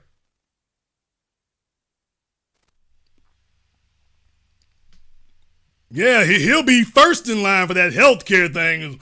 He dragging in his oxygen tank, 500 pounds. I'm so glad you let me on up in here. Can I get my $5 million? Is that for the lung transplant, brother? I think $5 million will cover your lung transplant. I think it will. I think that's going to be just enough to cover your lung transplant. Yeah. I hope this second set of lungs lasts half as long as the first one. I'm just saying, what the hell happened? Did damn me Bruce call in tonight and fall asleep on the phone? I'm trying to figure it out. Was that Lavelle Crawford? Did Lavelle Crawford call in and fall asleep? I know he done lost a few pounds, but still, you get my point. Call Area code 504. You're on live with the Black Channel. What's your name? Where you calling from? Hey, Jason. This is G from New Orleans. G from New Orleans. What's on your mind? Yeah, I thought that was Jason Whitlock after he runs up a flight of stairs. That's my guess. Look, I'll be brief because I know you got a lot to go through with the broadcast. But I want to point something out. I don't know if you may have said this or not, but this Reverend Willie Brown, this Reverend Amos Brown, excuse me, Willie Brown, Amos, doesn't matter. Amos Brown actually is Kamala Harris's preacher, or she went to his church. So when you listen to him talk, especially that explains a lot now, don't it? But go ahead. Right. That explains everything because what you're saying is basically he the nigga in that town. Is basically what they're saying. Yeah, well, what I'm basically saying is that, if remember what she said, I'm not going to sit up here and do something. I'm not going to say I'm going to do something that only benefits black people. No. So when I look at that and then look at this Reverend, what he wrote, and it wasn't a misquote or misprint. You deliberately left it out because that's what you didn't want. And it was only because we came out and called him out on his bullshit, and the NAACP in general, when we called him out, that's when they changed because they didn't like this heat. The NAACP has been a joke for the last 40, 50-something years. Let's not forget also, Jason, it was not created by blacks. It was actually created largely by white Jewish people, even though there were blacks involved like Ida B. Wells and W.E.B. Du Bois. But when you don't control your organizations, when you don't control your groups and so forth and have others doing it, then it neuters basically what its impact is supposed to be. They've done nothing. Let's not forget also, and I've got one last point, the NAACP even gave an award, like what happened a couple of weeks ago they did with Dwayne Wade and Gabrielle Union. They gave an award out to Donald Sterling. And we all remember what Donald Sterling had to say about black folks, the former owner of the Los Angeles Clippers. He even kept Elgin Baylor out from a job, and he was a legend supposedly over there. So they're a joke. I'm just disgusted with the whole organization in general. And yeah, while there may be some individuals who work in the NAACP that mean well, I have family members that are members of parts of different chapters, and they may have some leaders who are good. The organization as a whole sucks, plain and simple. I'm great. Thank you, brother, and I'll keep listening. Well, I definitely can't argue with the thing you said. Thank you very much for giving us a call. G from New Orleans checking in. Like I say, I mean, if she goes to his church, boy, that sure does explain a lot, doesn't it? I mean, the Kamala Harris, the Asian connection, everything else. No wonder black folk can't get nothing done in San Francisco. The Asians have come up. I ain't got nothing against them coming up. But if folks are having them come up at our expense, the black politicians, so-called black politicians, the half-black politicians, everybody's like, oh, look here, we here to help clean these Negroes out.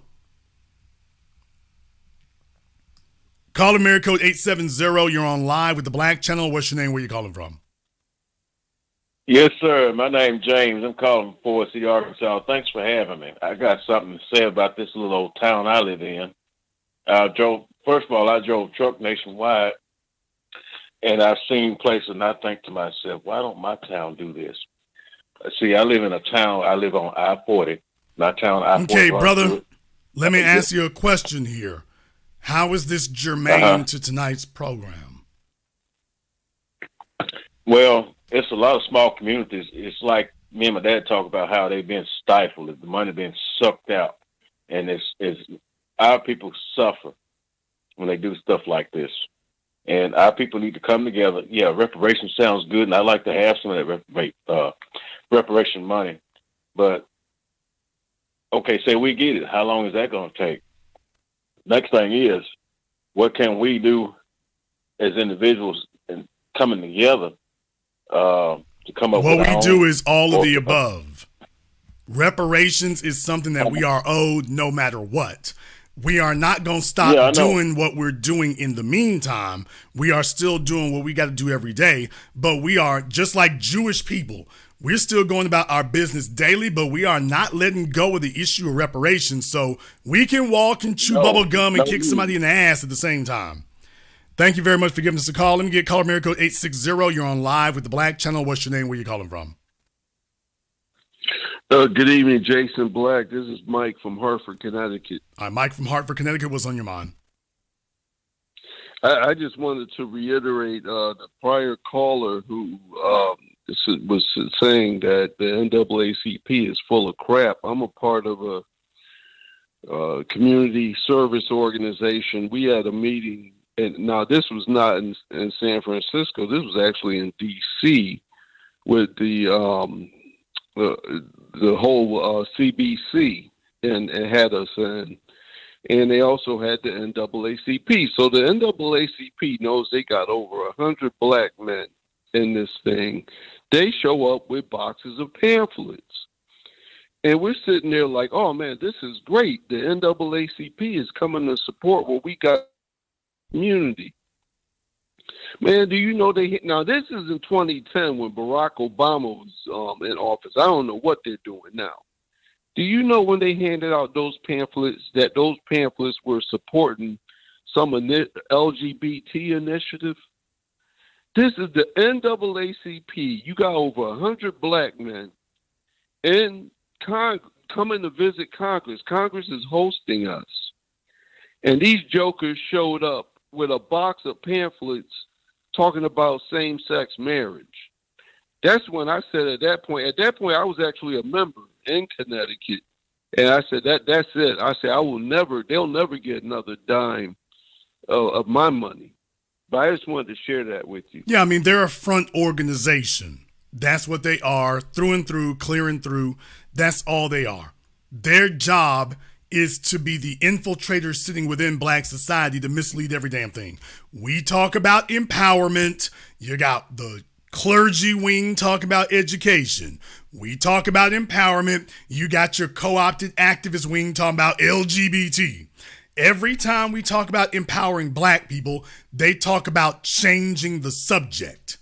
So where it comes in good is that they're exposing who and what they are.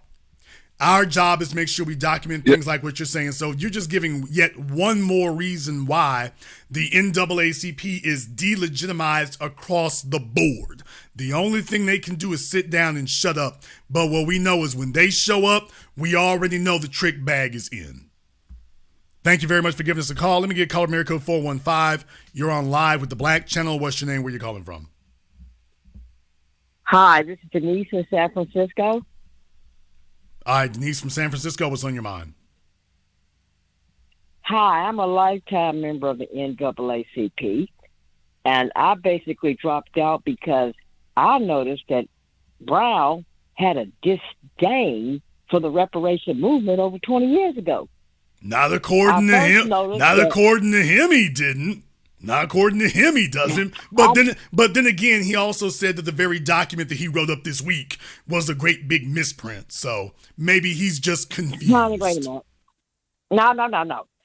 I first noticed that man's attitude when Cobra tried to approach him. I used to be a member of Cobra, and they deliberately stood us up twice, okay? Now, being a lifetime member, I went to him and I tried to talk to him in private, and he was coming off so hostile. I was shocked, okay? The last time I went to a meeting, as I tell people, it was on Easter Sunday in the evening after church. We was in the back of church, and I wanted to talk about reparations. And he wanted to talk about the gays getting married, and the King James that interpret the Bible was gay, so therefore we should support gay marriages. I got up and walked right out. Now, the reparation movement has been going a long time. A lot of people have put labor and money to get the movement this far. All of a sudden, he comes along and he wants to guide. They brought him out of mothballs. Movement. They've brought him out of mothballs is what they've done. Because what they're counting on is that folks nationwide didn't know who he was, and what they found out is in the internet age, checking paperwork is an easy thing to do. So what you're saying makes absolute sense. They put him on mothballs and put him on ice for a little bit, and now now he's on the reparations board, by the way. So talk about the serpent in the Garden of Eden. He's on the reparations board. We all know he's hostile towards reparations. The only thing he can do on the reparations board is get the hell off of it. That's the only thing he can do. Well, I've been telling black people when I first saw him up on the board, some black people was all happy. I was trying to say, don't trust that man. He's got a secret disdain for the reparation movement. I got all kinds of stories. One time I had a newsletter printed up from Cobras. I took it over there. They right across the park to me. I took it over there and tried to talk to him about reparations. That man and another man that was sitting there with him got so hostile towards me, I was taken back. So I know the man has secretly harbored a disdain for the reparation movement. So that explains is how he got on the board then. So they handpicked somebody that they know. He didn't even make it out the first damn week before he expressed his hostility about it. So they got somebody that they figured, he'll fly below the radar and it's going to be okay and nobody will notice. But what this really illustrates is how he ended up on the board in the first place. Yeah, he used to work down there at City Hall, and, he tries to pull connections and all this little drama. But the bottom line is, that man needs to get off and just shut up someplace and quit trying to pasteurize the reparation movement. Well, look, I mean, the good thing is he stuck his head up. That's the good thing. He stuck his head up so that there could be a national conversation and a national referendum. And what he's done is delegitimize himself. So let me tell you, this is good. This is good. He has already delegitimized himself from the beginning. So whenever he shows up from here on in, nobody is taking him seriously. Everybody sees him for what he is. So I'm glad he tipped his hand now so we can go ahead and move him out of the conversation early. Yeah, that's the only positive thing I can see.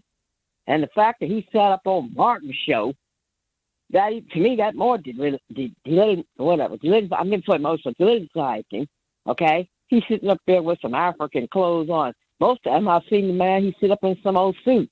And to see him up there in some African clothes, I'm saying myself. Yeah, he's laying it on real thick. He laying it on thick. He knew he was in trouble. He came costumed up. He laying it on thick. Well, he's definitely showing people not to take the NAACP serious or take him serious.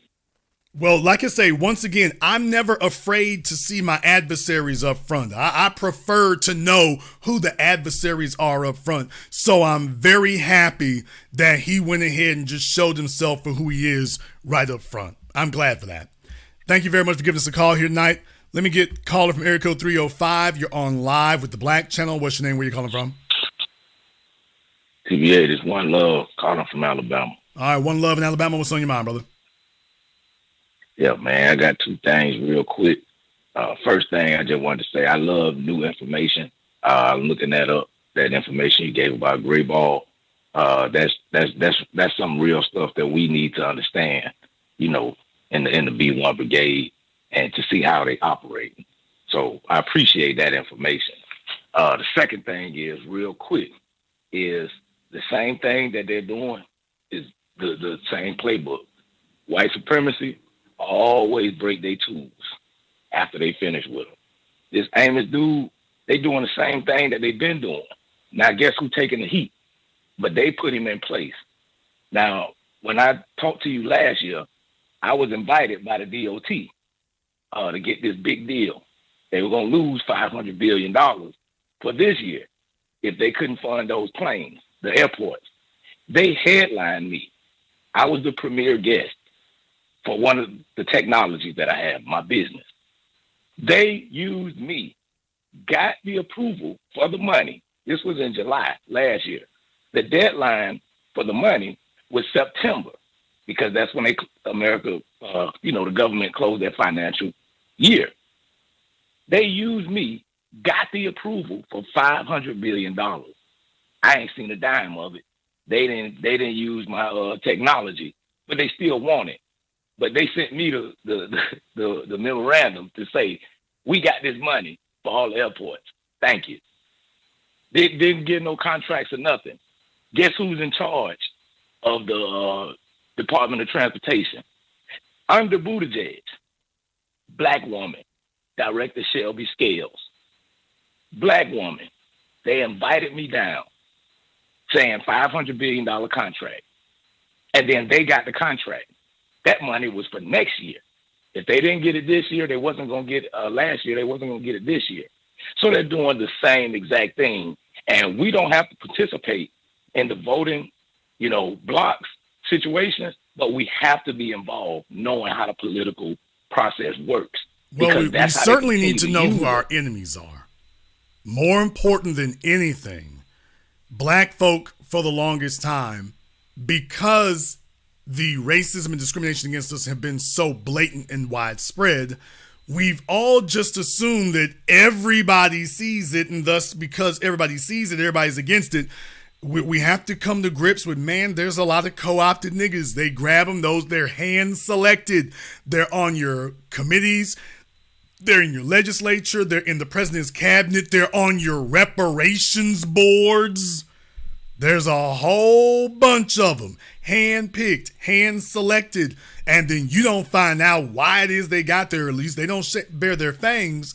They'll send them out. They won't send Buttigieg out. They'll send her out to go ahead and be the face of it. But she didn't put herself in that position. They put her in that position specifically for the purposes of executing their goal. So when you say what went wrong, they gonna point to her and say, well, we didn't make that decision. We don't do that. She the one did that. Knowing full damn well she doesn't take a breath or a sip of water unless they tell her to. Thank you very much for giving us a call tonight. We need to know who our enemies are. We need to know who is against us. We need to be brutally honest with ourselves about that. If there is an upshot from tonight's program, I want you to understand there are a bunch of people on both sides of the so-called political divide. As I've warned you forever, it's not a political divide, it's a white supremacist divide. They are all in alignment. So I wanted you all to listen tonight and understand that when you start hearing familiar phrases jumping up from supposedly disparate places, reparations needs to be education. Interesting, because the white supremacists over there on Fox said the same thing. Yeah, reparations. Yeah, it needs to be education. Folks, it ain't gonna be handed to us. It's not gonna be given. It's gonna be an uphill fight. They are gonna pull out all the stops. They're gonna pull out every piece of deception imaginable. Co-opted coons, puppets on the board. They are pulling out all the stops. Because if you set a precedent in one or two places, then you set a template that can be followed, picked up, and followed everywhere, because pretty much every government around the country operates the same. So the system and the methodology for putting the issue in front of them operates the same. If you can make it work in one place, you can make it work across the board. And they know that if we demand this and get it, then we will want more. You damn right. If Travis Kalanick could be allowed to operate illegally until he is established as a multi-billion-dollar multinational enterprise, then you've been holding us back. Not 150 years ago, not 70 years ago. You did that today.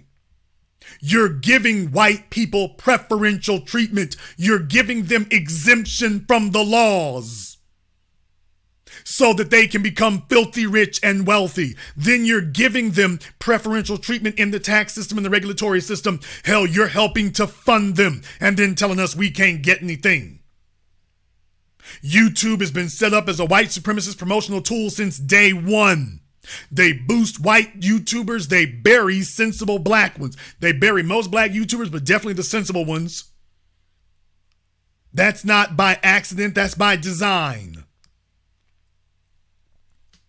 Everybody owes. Oh yeah, with more of your tax dollars and more of San Francisco's help. No, we need to connect all the dots to everybody. Because us saying that you understand something, YouTube has a vested interest in promoting the idea that reparations is silly.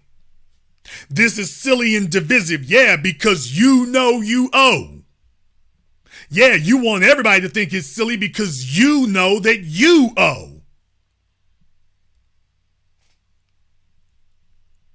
No, reparations is not doomed. The NAACP probably is, but reparations isn't. Don't worry, they'll be back next week with a new line, but what they're letting you know is they're panicking, and they should be. I want to send a shout out here right now to Mr. Adesanya. Thank you very much for your support tonight. And to everyone who has contributed to support tonight's program on PayPal, CashApp, Super Chat, or Venmo. If you are new here to the Black Channel, welcome to the haven of intelligent black thought. We do this every weekend. Click that red subscribe button. Click that yellow notification bell. Join us each and every time that we're here. If you haven't been to our website, blackchannelfilms.com, you want to go there and check out our groundbreaking, best-selling documentary work, 7 a.m. Gentrified Race War. All available on DVD and streaming. Go to blackchannelfilms.com. That is blackchannelfilms.com. Fully loaded program tonight. Super heavy, 10 tons, 720 degrees of the analysis and insight you'll receive nowhere else. Well worth listening to it 2 or 3 times so you can take it all in. I want to thank all of you for tuning in to tonight's program. Thank you all of you for listening live or recorded. And this concludes tonight's broadcast of the Black Channel. I am your host, your brother, your humble servant, Mr. Jason Black. And until next time, my brothers and my sisters from around the world, remember, black is the future and the future is uncompromising.